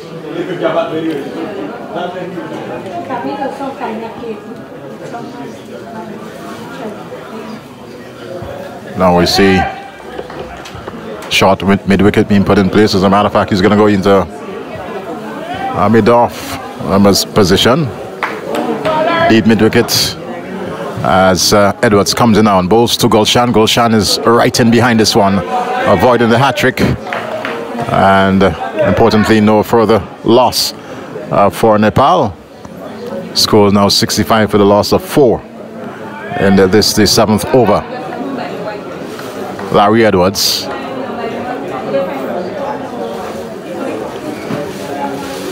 Comes in now to bowl to Gulshan. Gulshan is back and across and plays it into the offside.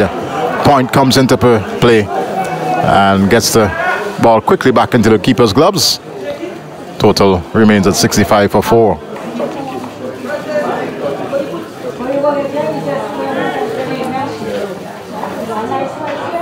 Larry Edward into Gulshan, and Gulshan works us into the onside.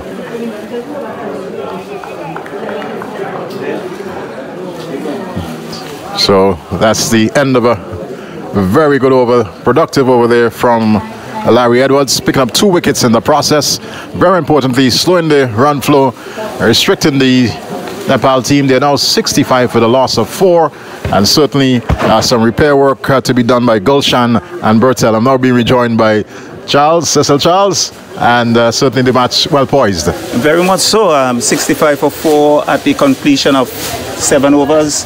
I think Nepal would have some work to do, and certainly one would anticipate a partnership here between the 2 batters, and we see there's going to be a change in bowling at the northern end.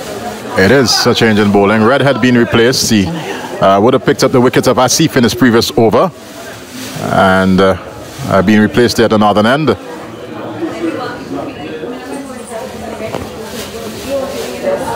Descarte. So Descarte, a new bowler, and had a fairly good innings, Descarte. And the win was actually posting a pretty decent total. Yes, 196. And Descarte, along with Captain Melius and wicketkeeper Douglas it is, marshalling their forces. So we await the start of this, the 8th over. 8th over, as Descarte, medium pacer, comes in now, bowls to Bertel, wraps him on the tie pad. He was looking to work it through the onside, and gets to the pitch of it, so to speak, and rattled on that thigh pad. Total remains at 65 for the loss of 4. And of course, we had some aggression from Asif, and Bertel has certainly shown that he can do it when required, as Descarte now comes in now, bowls to Bertel. Bertel drives down to mid-off. Fielders quickly onto it, averts a single, and good cricket day by the Windward Islands. Well, good cricket thus far, and Descarte seemed to hit the spot immediately, not giving him that freedom to free his arms. And he would want to finish very strong.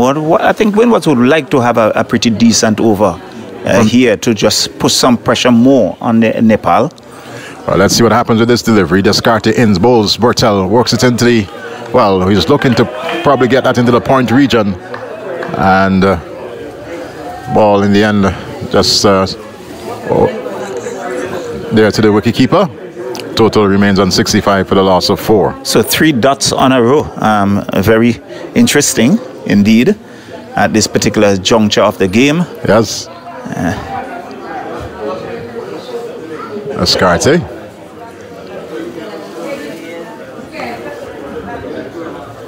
Right arm medium bowls and works into the onside.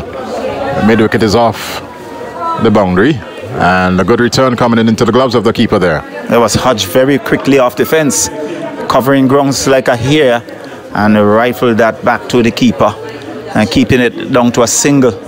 So really not having runs turning over as we saw in the Windward's innings. They were turning over the singles, turning over the strike. But Descarte so far in this over, 4 deliveries, just the 1 run off the over. He would want to finish very strong, 66 for 4. So Descarte is asking the cover to come a little bit more square, if you can say that, and he'll now ask the mid wicket to come round a bit. Comes in now to bowl to Gushal. Gushal just works it into that point position. Good work there from Captain Melius, and restricting the score. Still on 66 for the loss of 4. So it's really a nice, decent over thus far. Yes, so 5 deliveries, 1 run, and certainly he would want to ensure that there's no boundaries hit at this particular stage. Descartes is having a bit of a conversation there with Melius with regards to the field adjustment, and in his opinion the long off should remain, but Captain Melius is asking him to come into that looks like a mid-off position, bringing him off the fence and now pushing back the long on. So here comes Descartes now to bowl to Ghoshal. And this one beats him outside the off stump. The end of a wonderful over there from Descartes. Extremely good over. Just giving her a single. And you can see good carry to the keeper. They certainly the surface, getting good bounce, good carry. And the keeper appreciating that. But the windward's really tightening the screws here on Nepal at the completion of 8 overs, 66 for 4. And really, I think we want to see something here from the Nepalese, and let's see who is going to pick it up from this the southern end.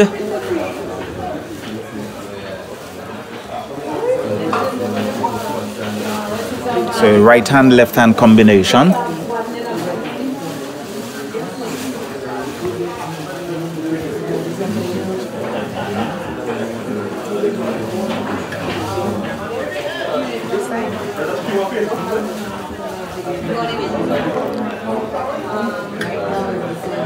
So left arm in, bowls, but it goes back.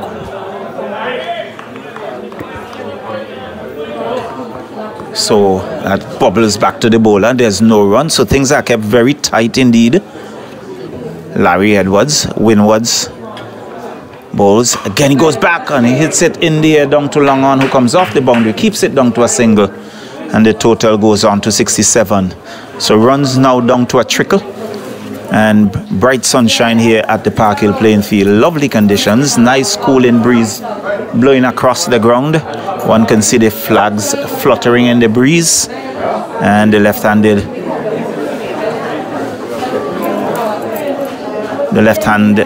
batter Golbin comes in, he flashes at that, misses outside the off stump, taken cleanly by the keeper standing up, and there is no run.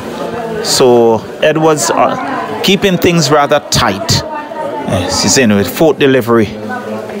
He goes back, bangs it out to backward point, knocked down there by the man at backward point. They go through for a single. Total now on to 68. So 68 for 4. We are in over number 9.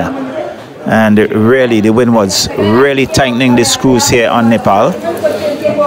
As Bertil comes back into strike.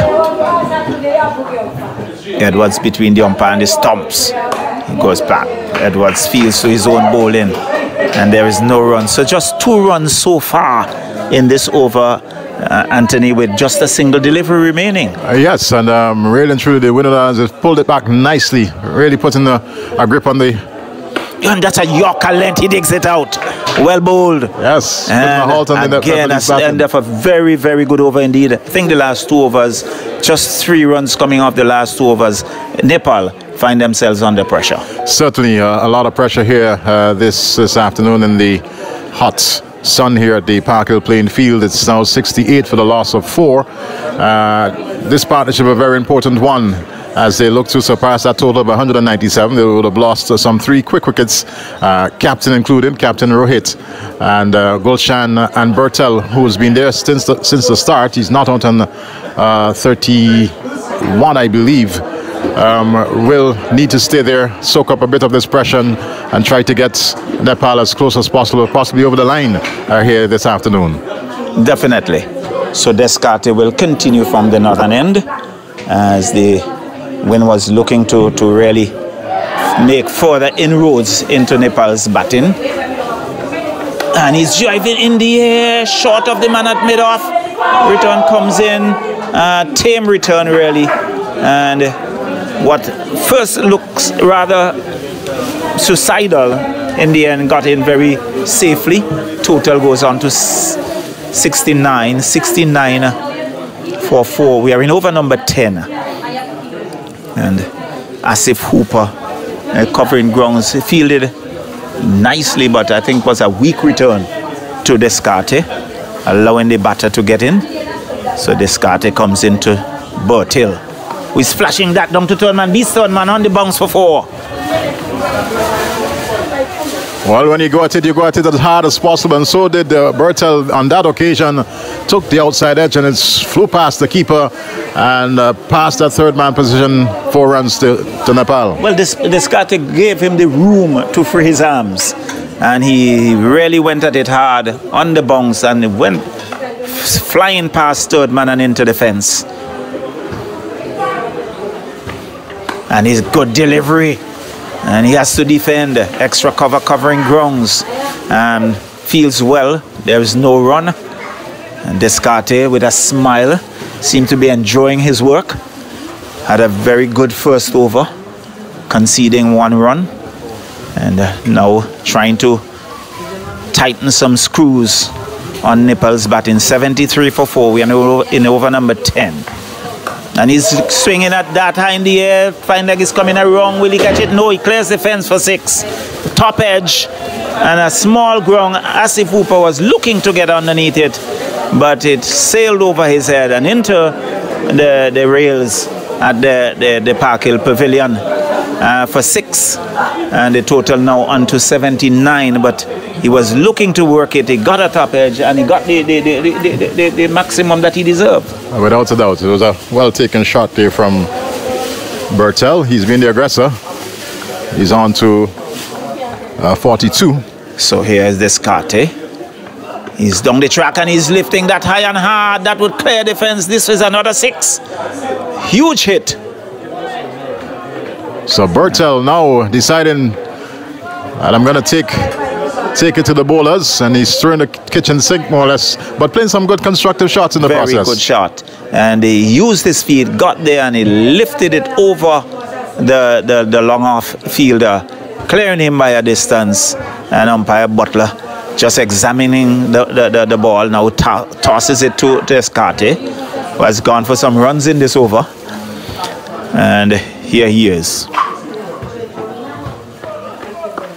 Good delivery, guys. It out to backward point. Melius has a throw, misses, and had that struck, he would have been gone by the mile. Without a doubt, he was way out. But Melius, unfortunately, wasn't able to get ball onto stumps, and 1 more run added in the process. So a pretty fruitful over indeed there for Nepal. I think some 17 or so runs coming in that over. So 86 for 4 at the completion of 10. If my math serves me right, 8.6 runs and over. Well, there's just about 111 to go, so they have to go at 11 plus. Yeah, 111 for 10. And so Larry Edwards. He's had a good spell, Edwards. Let's see if he can certainly sustain that. And now receiving the ball there from Sherman Lewis as the sun is once again out in all of its glory, Charlo. Yes, a wonderful day here at the Park Hill playing field, and Edwards would go between the umpire and the stumps. And one must say a much appreciative crowd here at Park Hill as usual.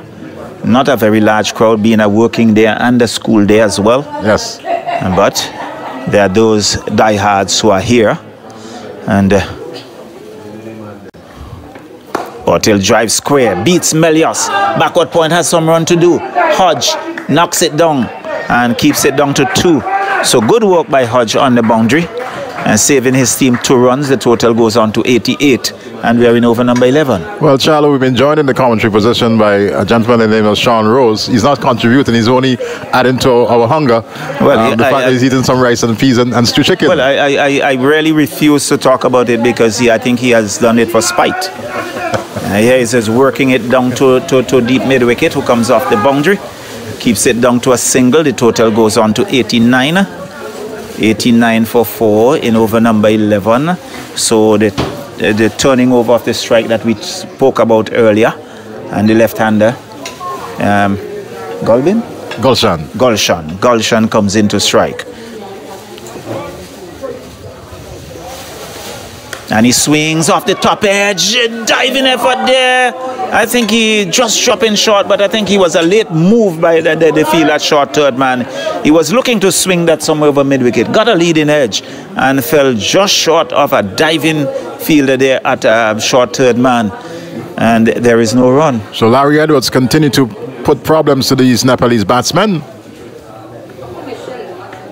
This time he swings high in the air. Someone is getting underneath it. Melius is settling. He takes it. And again we see Gulbin looking to go deep mid-wicket. Got a leading edge. Melius at short extra cover, covering some grounds to mid-off. And took a comfortable catch. Nepal now 89 for 5. 89 for 5. And yes, it's just the fact that Larry Edwards continued to bowl that good maintaining line, so to speak, and placing a lot of pressure on the batter Gulshan. He had that attempt, the ball before, certainly, and this time he was looking to go straight. Got the height, but not got the elevation, I should say, but not the distance, and it was an easy work there for Captain Melius. So Windwards continued to apply some pressure.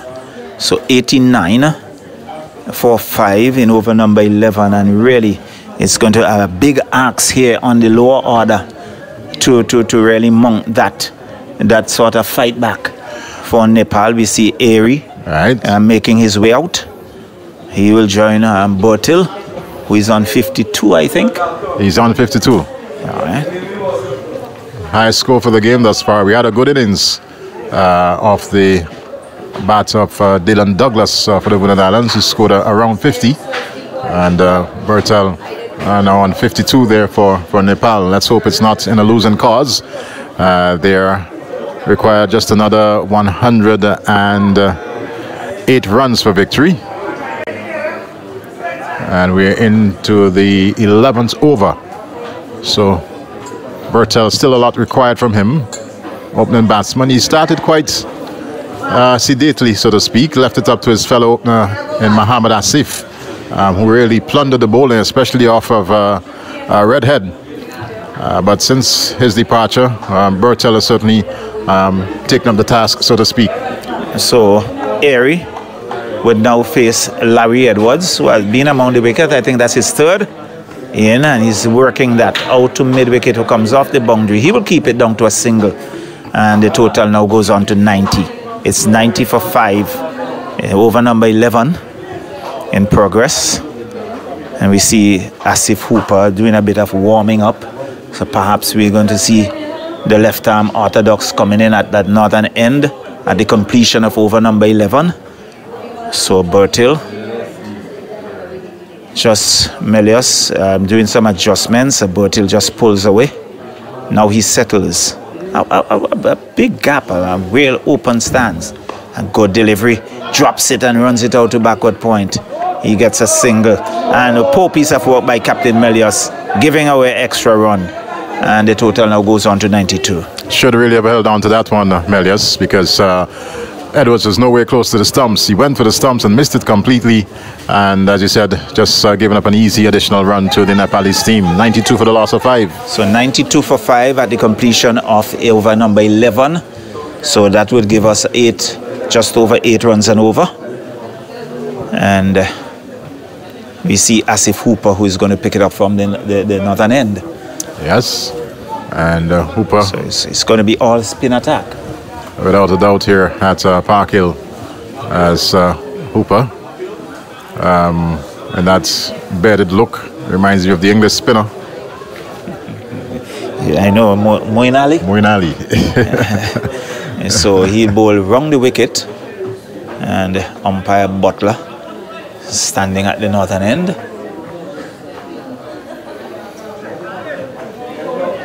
So Hooper, like Edwards, would go between umpire and the stumps. So this time he'll come into bowl to Irie, and delivery as a shot works into that backward point position.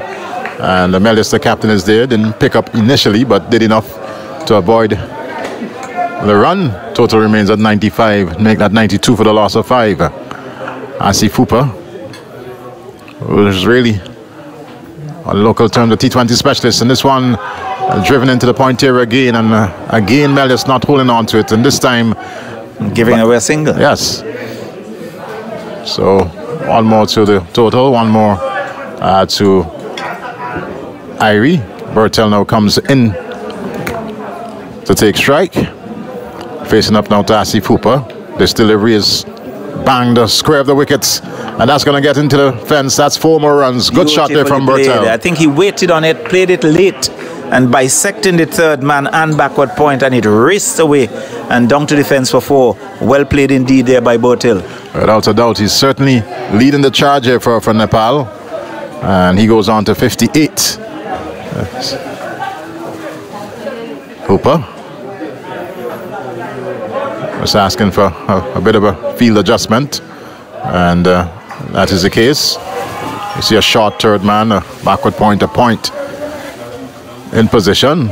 So they're packing that area. They see that there's an area of strength for Bertel as Hooper now comes in now.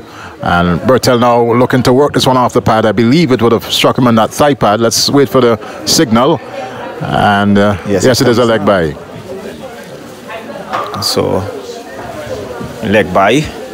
Total now on to 98. And they see umpire Butler indicating 2 legal deliveries remaining in the over. Hooper this time to Irie, and outside the off stump, fans at it. Didn't get any bat onto the ball. Luckily for him, an edge would have meant him walking back to the pavilion. Such is not the case as Hooper comes in now to bowl to Irie. Irie, good shot, works it into the onside. The long on comes in Kabim Hodge, and 1 more to the Nepal total. So 99 at the completion of over number 12. And I would say giving away a boundary, but still a very good over indeed. It is a decent over there from Asif Hooper, given the fact that the run rate required is still very much in the 11 runs per over here for Nepal. I think that has increased. So 99, still needing some 97.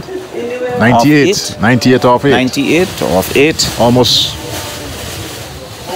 11 runs per over required. Yes, so still in that area.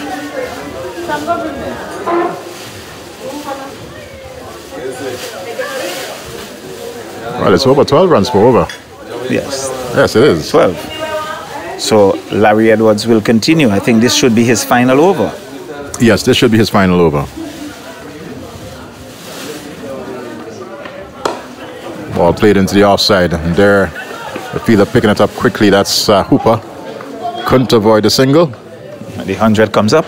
Yes. In over number 13, 12.1 overs. 100 for 5. So Larry Edwards, he's had a decent game. Had a fairly good innings for the Winning Islands. Comes in down, bowls to Bertel, and fans that one outside the off stump, missed it completely into the gloves of the wicketkeeper. Good take by the keeper. A bouncing delivery, and he rode it well and took it very cleanly. Very talented individual in Dylan Douglas. Bertel to this one, looking to hike it some over mid-wicket. Didn't get any bat onto the ball. It thumped into his pad. It was a loud appeal, but the umpire not interested. So Douglas, he also bowls some off spin. Very talented individual, doing some wicket keeping now. This delivery is hit high and hard over cover, and almost into our scoring position here. And 6 well-taken runs. Into our scoring position.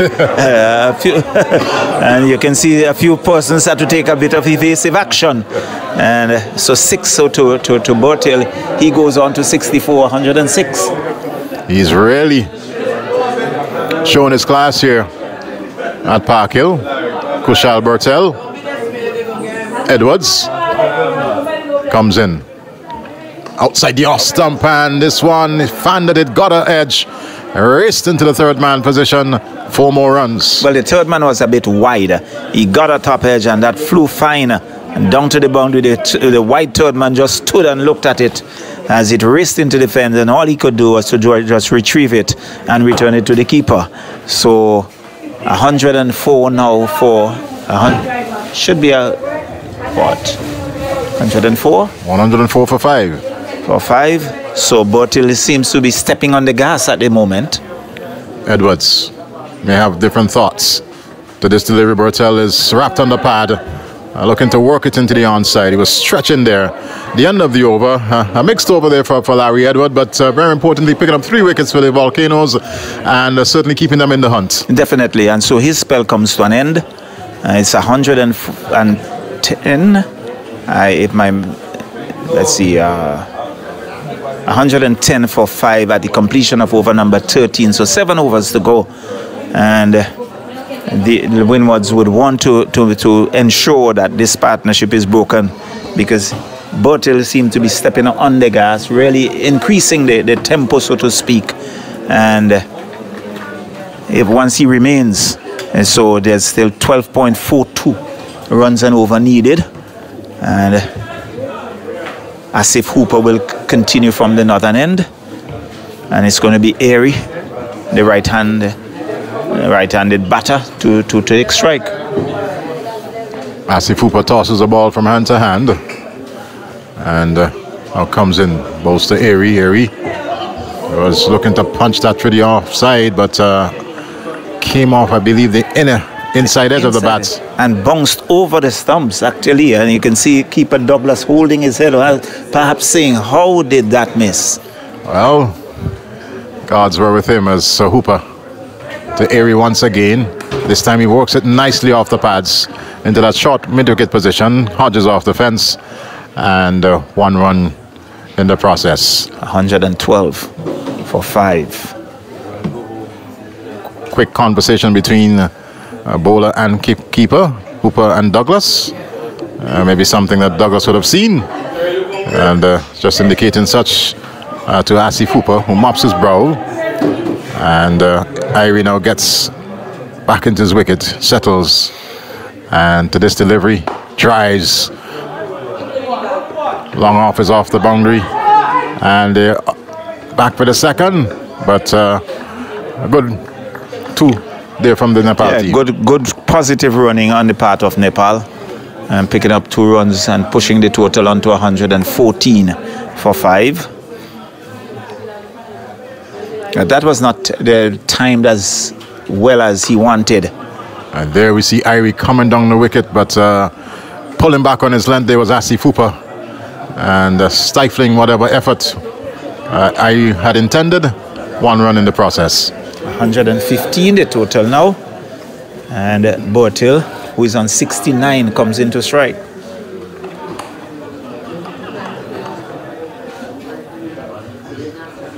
So they've been knocking around Asif Hooper, getting the single here and there, the occasional 2, and very importantly keeping that scoreboard ticking. Hooper comes in out to bowl to Airy. Airy drives down to that cover region. Fielder picked it up and tosses it back, and in the end it's just keeps it down to a single. So at the end of over number 14, it's 117 for 5. A pretty tidy over on the part of Asif Hooper, but we see Bertel now content to just work it around, perhaps looking for a late surge, and with that the scoring after with 6 overs remaining, 36 deliveries to get some 80 runs. 80 runs, yes. And needing some 13.33 runs and over. And I saw the Windwards would fancy themselves at this particular time. Without a doubt, but with Bertel there, he has shown that certainly he has what it takes to hit this ball, and hit it very far indeed. And they will be quite naturally cognizant of that, and will want to see the back of Bertel. So looks like Kavem Hodge is going to pick up the attack from the southern end. So the Windwards will continue with spin, and Hodge also a left-arm orthodox spinner. So we have Larry Edwards, Asif Hooper, and now Kavem Hodge. So Airy the batter, as there have been a couple of fielding changes from Captain Melios.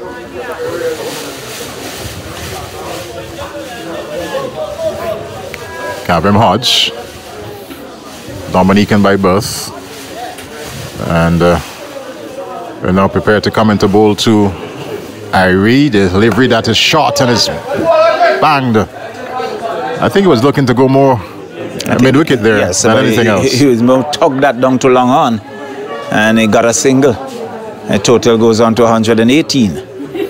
Hodge now to Bertel. Bertel. He's bowled him. Well, he has knocked it down the stumps. He's bowled him. Chopped it into his off stump. And you can see the dejection on the part of Bertel. He was not short enough for that shot. He went back and it was too close. Got the bottom edge into the stumps.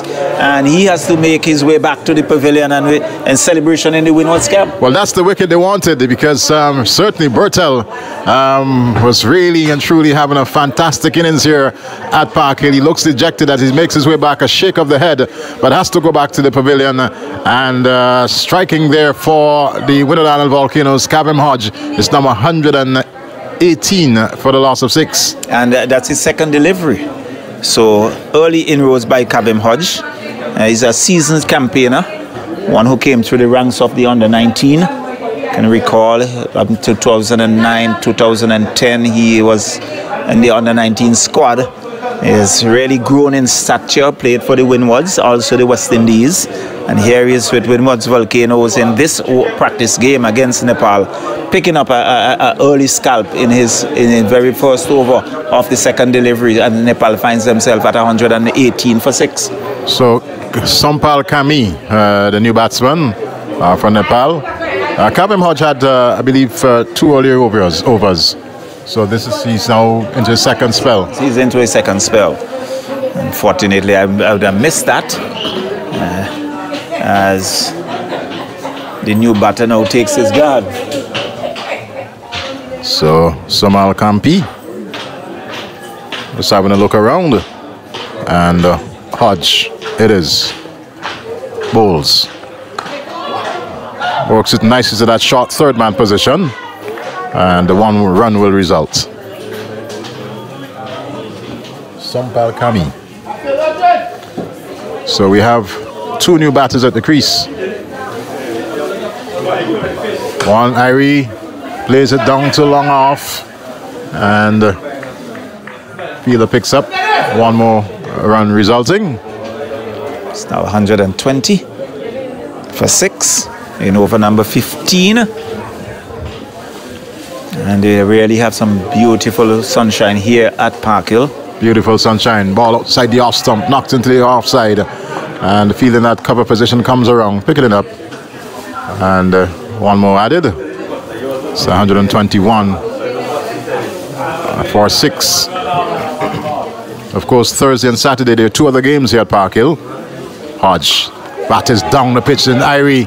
And this one, for a moment I thought it would have been an opportunity, but it dropped way short of the fielder coming in from that long on position, and just another single added. Well, I think it was good bowling on the part of Hodge. Saw him advancing, he pulled it down short, he was deceived on the bounce, and he was only to lob short of long on, and he got a single in the end. 122 for 6. A pretty tidy over and a successful over indeed by Kavem Hodge for the Windwards. So with another 4 overs remaining, still 75 runs required. The task is getting bigger and bigger for Nepal. Well, definitely. It is becoming like a mountain, climbing Mount Everest. And so it's going to be Asif Hooper who will continue. I think this will be his 3rd over. And he will bowl over number 17. That's correct. Over number 16, I believe. Yes, over number 16. So Asif Hooper.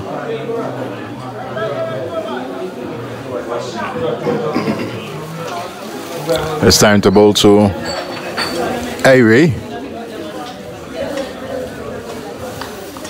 At 45 on the back of his. Hooper to Irie. Irie drives down to long off. And fielders down there picking it up now, restricting the batters just to a single. Quick return coming in there to Hooper. So Descartes on the long off boundary, covering grounds very quickly. And Hooper was full, not allowing the batter to get underneath it to go over the top. Here he is down to Sampal. Sampal drives uppishly. Once again, Descartes comes into play. And again, another single added to the Nepal total. So 124. 124 for 6. And we are in over number 16. Asif Hooper. outside the off stump, and this time it's into the cover, deep cover position. And again, yet another single. The singles are not going to do it for Nepal. It's certainly not, but you can see what Asif Hooper is doing. Looking to bowl full, not allowing the batter to get underneath the delivery. This one, Sampal goes square the wicket. Lovely shot. That's 4. Well struck there from Sampal. Ball just outside the off stump, and he got back into the ball. A full toss, and he made full use of it. Full use of it. It had the width, and he just square drove it.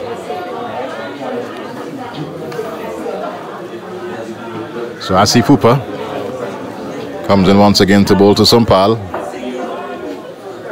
A delivery that he was looking to, well, getting it pretty close to the fence, and they'll pick up 2 here.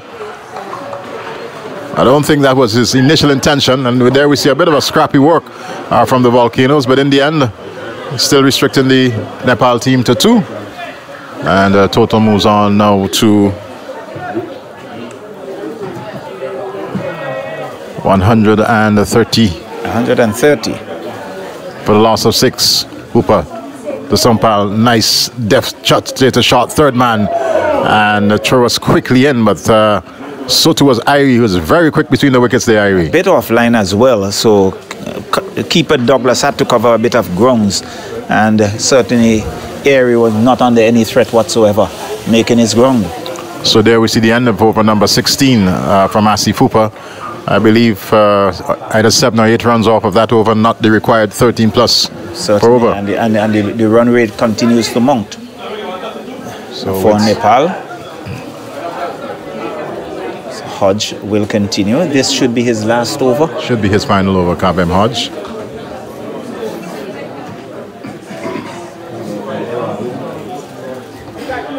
This time he'll be bowling to Sampal.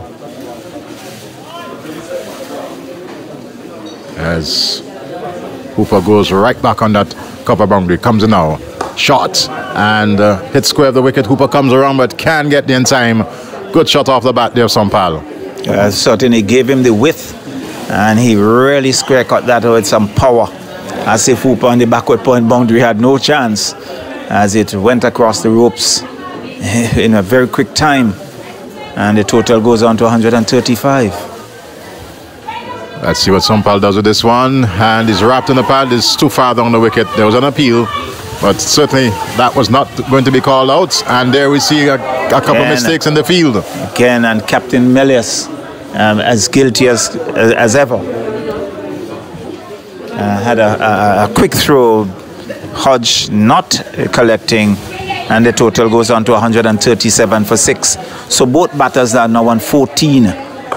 This one down to third man, picked up there, and one more added. So 138 for 6, and Sampal goes on to 15. Hodge, this time to Irie. And Irie hits this one high, hard. This is going to go into the banana field somewhere over there. That's 6 well-taken runs off the bat of Irie. That's a good hit. It was in the slot. He got underneath it and he swung it over wide long on. And it went sailing for maximum. And the total now goes on to 140. 148 it would appear. Just wait on the 144. So I think the ball has been returned. I am sure that umpire Afran Bayam will want to have a look at it, just to ensure that all is well. Fortunately not. Hodge tries it on his rag. And there was Airy clearing the fence. He's on 20. With him is Sampal, who is on 15. Hodge to Airy. And good shot. Down to that long off position. Fielders there picking it up. And they were looking for the second. But he was very aggressive there, Sherman Lewis. Good piece of work by Lewis. Yes. He knocked it down. That had some power on it. He was traveling. He knocked it down and he recovered very quickly. And the return came in very, very sharp. They were looking for 2 and then had to scamper back to their respective creases. Delivery outside the off stump and is punched into the cover region. Fielded down there in Asif Hooper. And in that deep cover position, tosses it back to wicketkeeper Douglas. And I believe that's the end of Kavem Hodges' spell. And at the end of over number 17, it's 145 for 6. So 18 deliveries remaining, and they're still in need. 146 still in need of 51 runs. 51 runs. Possible, it is possible, but the Nepalese batsmen, they'll really need to tear into this Winner Island Volcanoes attack, an attack that certainly has shown that they're prepared to certainly bring the game to Team Nepal. It looks as if it's Asif Hooper who's going to continue from the northern end, himself coming from the northern area, St. Vincent and the Grenadines. He's actually from this area. Yes. So Hooper this time is going to go into bowl to Sampal. Sampal, who's on 16. Area at the non-strikers and on 21.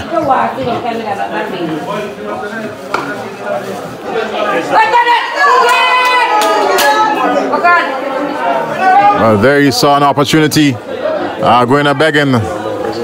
Certainly at this level, that should have been an easy to catch. Without a doubt. But certainly really made a meat of it. And in the end, the batters got 2 runs. So 148 for 6. Hooper to Sampal. Sampal is beaten outside the off stump. And Dylan Douglas was, had he moved, Douglas was there just waiting to whip the bails off. Definitely. Good take by Douglas. Hooper. Sampal this time, short third man comes into play. And this might very well. I think he made his ground. I think Airy is very quick over ground. He is very quick. And he got in, but one can see that Sampal favors that shot. Yes. And I think what the batters need to do is to bring it a bit closer to him, because to do that, he has that, you may get that opportunity to where he chopped it onto his stumps. So the diminutive Airy settles as Hooper comes in now. And a delivery which he hits high and hard. That's gone. I think that would have to find a replacement.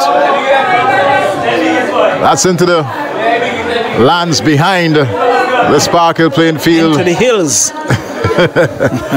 Huge hit there from Airy. And in the slot. They're showing intent here, Nepal. Can't write them off at this point in time. Airy and Sampal, they're going at it. And certainly, we can see the third umpire going out with a box of replacements, and that was a good hit. He lofted that over long on, and it went sailing into the bushes at the top of the hill. And certainly they would have to be rather careful, because these two can really create a bit of a problem. Well, our cameras are not picking it up, but in the distance you're seeing some locals trying to make their way through the banana field to get to the back of which is a fair distance indeed. That was a really long hit, probably close to 100 feet. Strike off the bat there by Airy. Solid hit. Very good sound off the bat as well. Yes, please. So it's now 155. So 42 required. And we are in over number 18. So it's not over until it's over.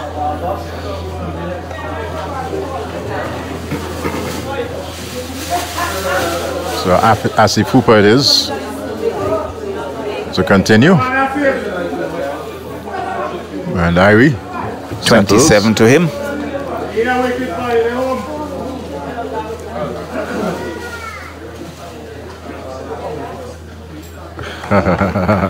And I think Asif Hooper is being watched by his mother as well, who is in the pavilion. Wonderful. Put down by Hooper. And well, maybe because he said that his mother was here. Well, I think he flighted that delivery. You can see Airy looking to go hard. It didn't time it, and Hooper, I think he was anticipating he was coming back a little quicker to him. Didn't come back with the pace that he anticipated, and he bobbled it.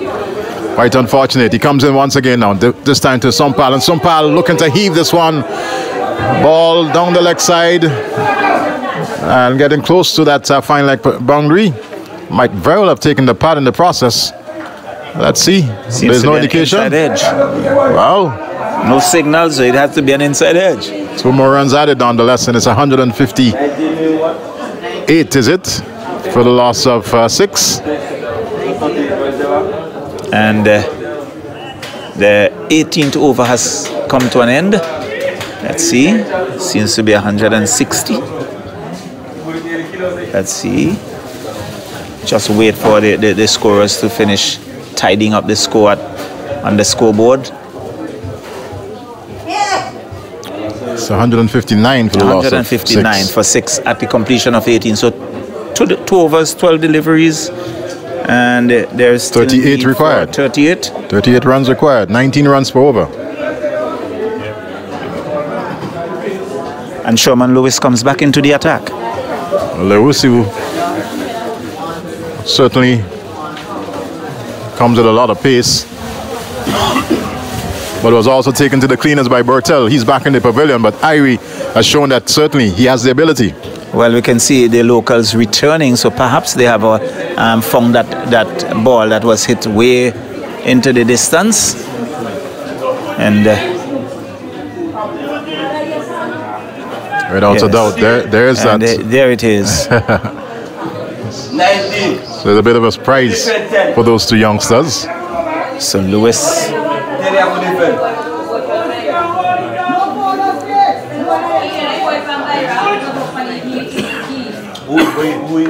Sherman Lewis to continue. It's time to bowl to Irie. Irie hoiks this one high and hard over the bowler's head. That's 6 well taken runs. Low full toss, and he just walked into it. Yeah. So 19 required per over. There's 6 off the first ball. So pressure on the bowler, without a doubt. And Hooper in the process just having a quick word there with Sherman Lewis. Simply might be saying to him, well, please keep a calm head. And you can't bowl those low full tosses. You're going to certainly feel the pain off the bat of Irie. 165 for 6. 11 deliveries remaining, 32 required. Lewis to Irie. Irie hoiks this one for another 6.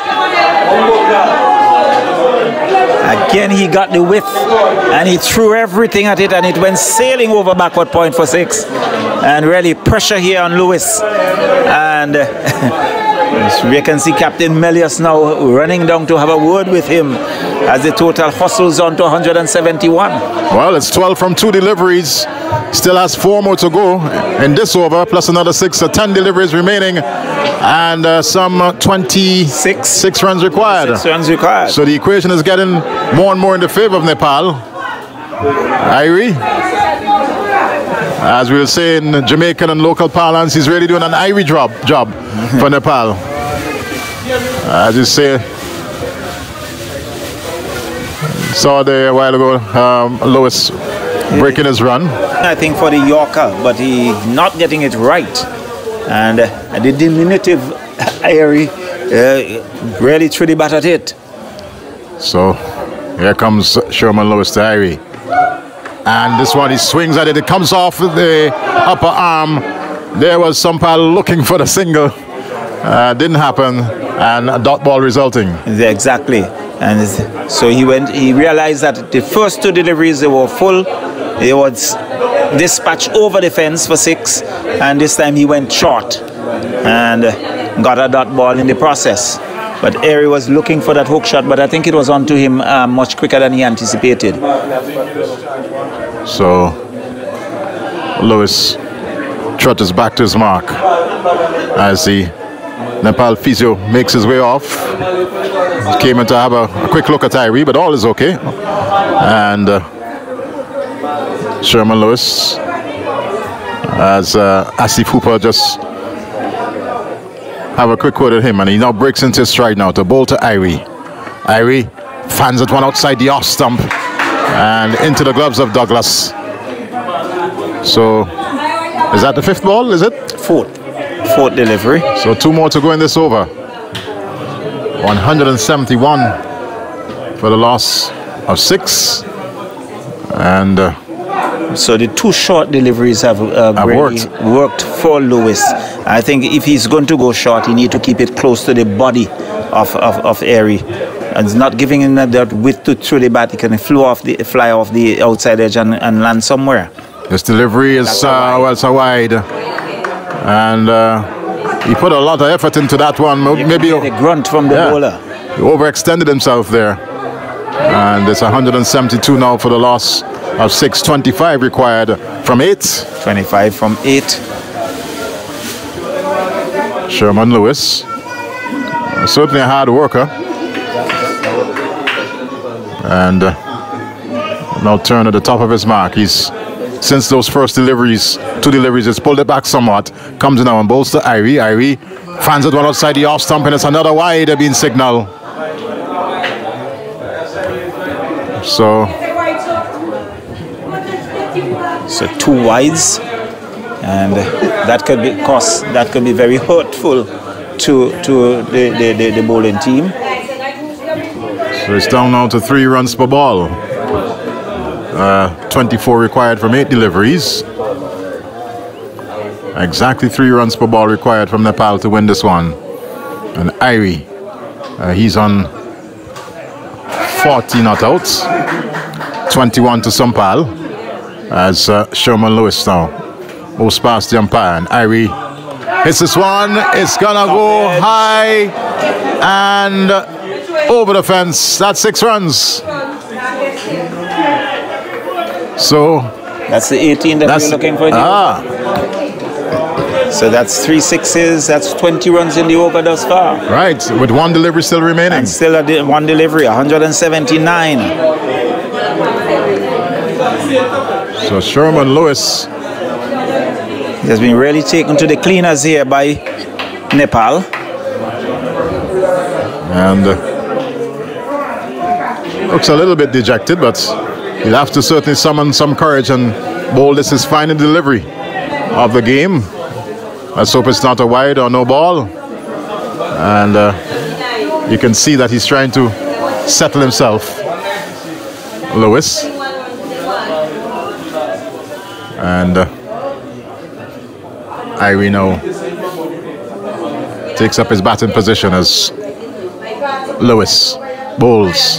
And this one is high, over, long off. That's a wonderful shot. That's 6 more. And that's his 50. That's his 50. Marvelous innings there from Irie. He goes on to 52, and really a pour over on the part of Lewis. Some 26 runs coming in that over. 4 sixes, 2 wides, and really the Windwards now will have to pull things back. 12 runs needed off the final over, and really I think that is putting some pressure on the part of the bowler who's going to bowl that final over. But really a pull over on the part of Sherman Lewis. Without a doubt. And Redhead is going to be the bowler to bowl this final over. He himself, of course, would have had some stick early on. The Nepal team seems to like the ball coming off the bat. Yeah, we have seen that. The spinners pull things back, but when you have the faster stuff, they are able to throw the bat at it, they are able to get underneath it, and they are scoring pretty freely.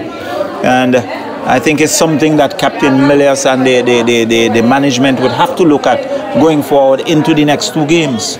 So Sampal it is, the batsman to face Redhead. There we see Asif Hooper just having a quick word. He's always in the game, Asif Hooper. Some encouraging words to the big fast bowler, Redhead out of Grenada. And Sampal was having a quick look at the field. And Redhead just waiting for Hooper to settle in that extra cover position, it looks like, as Redhead now will come past umpire Butler. Sampal to this delivery is hiking this one high, and that's gone. No. Is it? It is. Yes, it is. Over the cover position for 6. So 5 deliveries remaining, 6 runs needed, and really the pressure is on the Windwards. Definitely on the Windward Islands. And these 2 batters have demonstrated that certainly they have the talent to take Nepal over the line. And we can see on our live 191 for 6, but on the live there's a lot of viewers from Nepal. I don't know any Nepalese, I don't know what language you speak, but if you don't understand what we're saying, well, we wish you all the best. And here comes Redhead nonetheless. Comes in out a ball to Sampal. And this one, he just taps it over the head of the point player, fielder, sorry. And he'll come back for the second. And that was all intentional. Well, he was deceived with the pace. I think it was a slower delivery, but he got his bat and he got it over the backward point in Melios. And they got 2 runs. So 193, 4 runs needed, 4 deliveries. 4 deliveries to go. Sampal the batter. Redhead. Turns now as he receives the ball from Asif Hooper. One shot can make it happen here for Nepal. There's a very good partnership between these two here for Nepal. Goes to Sampal. Sampal pulls. And that's it. That's a victory there for Nepal. Winning this by 4 wickets. And certainly a wonderful partnership from Irie and Sampal bringing home this game here today. Bringing home the game, because at one time it looks as if they were dead and buried. But the faster stuff came back and they capitalized.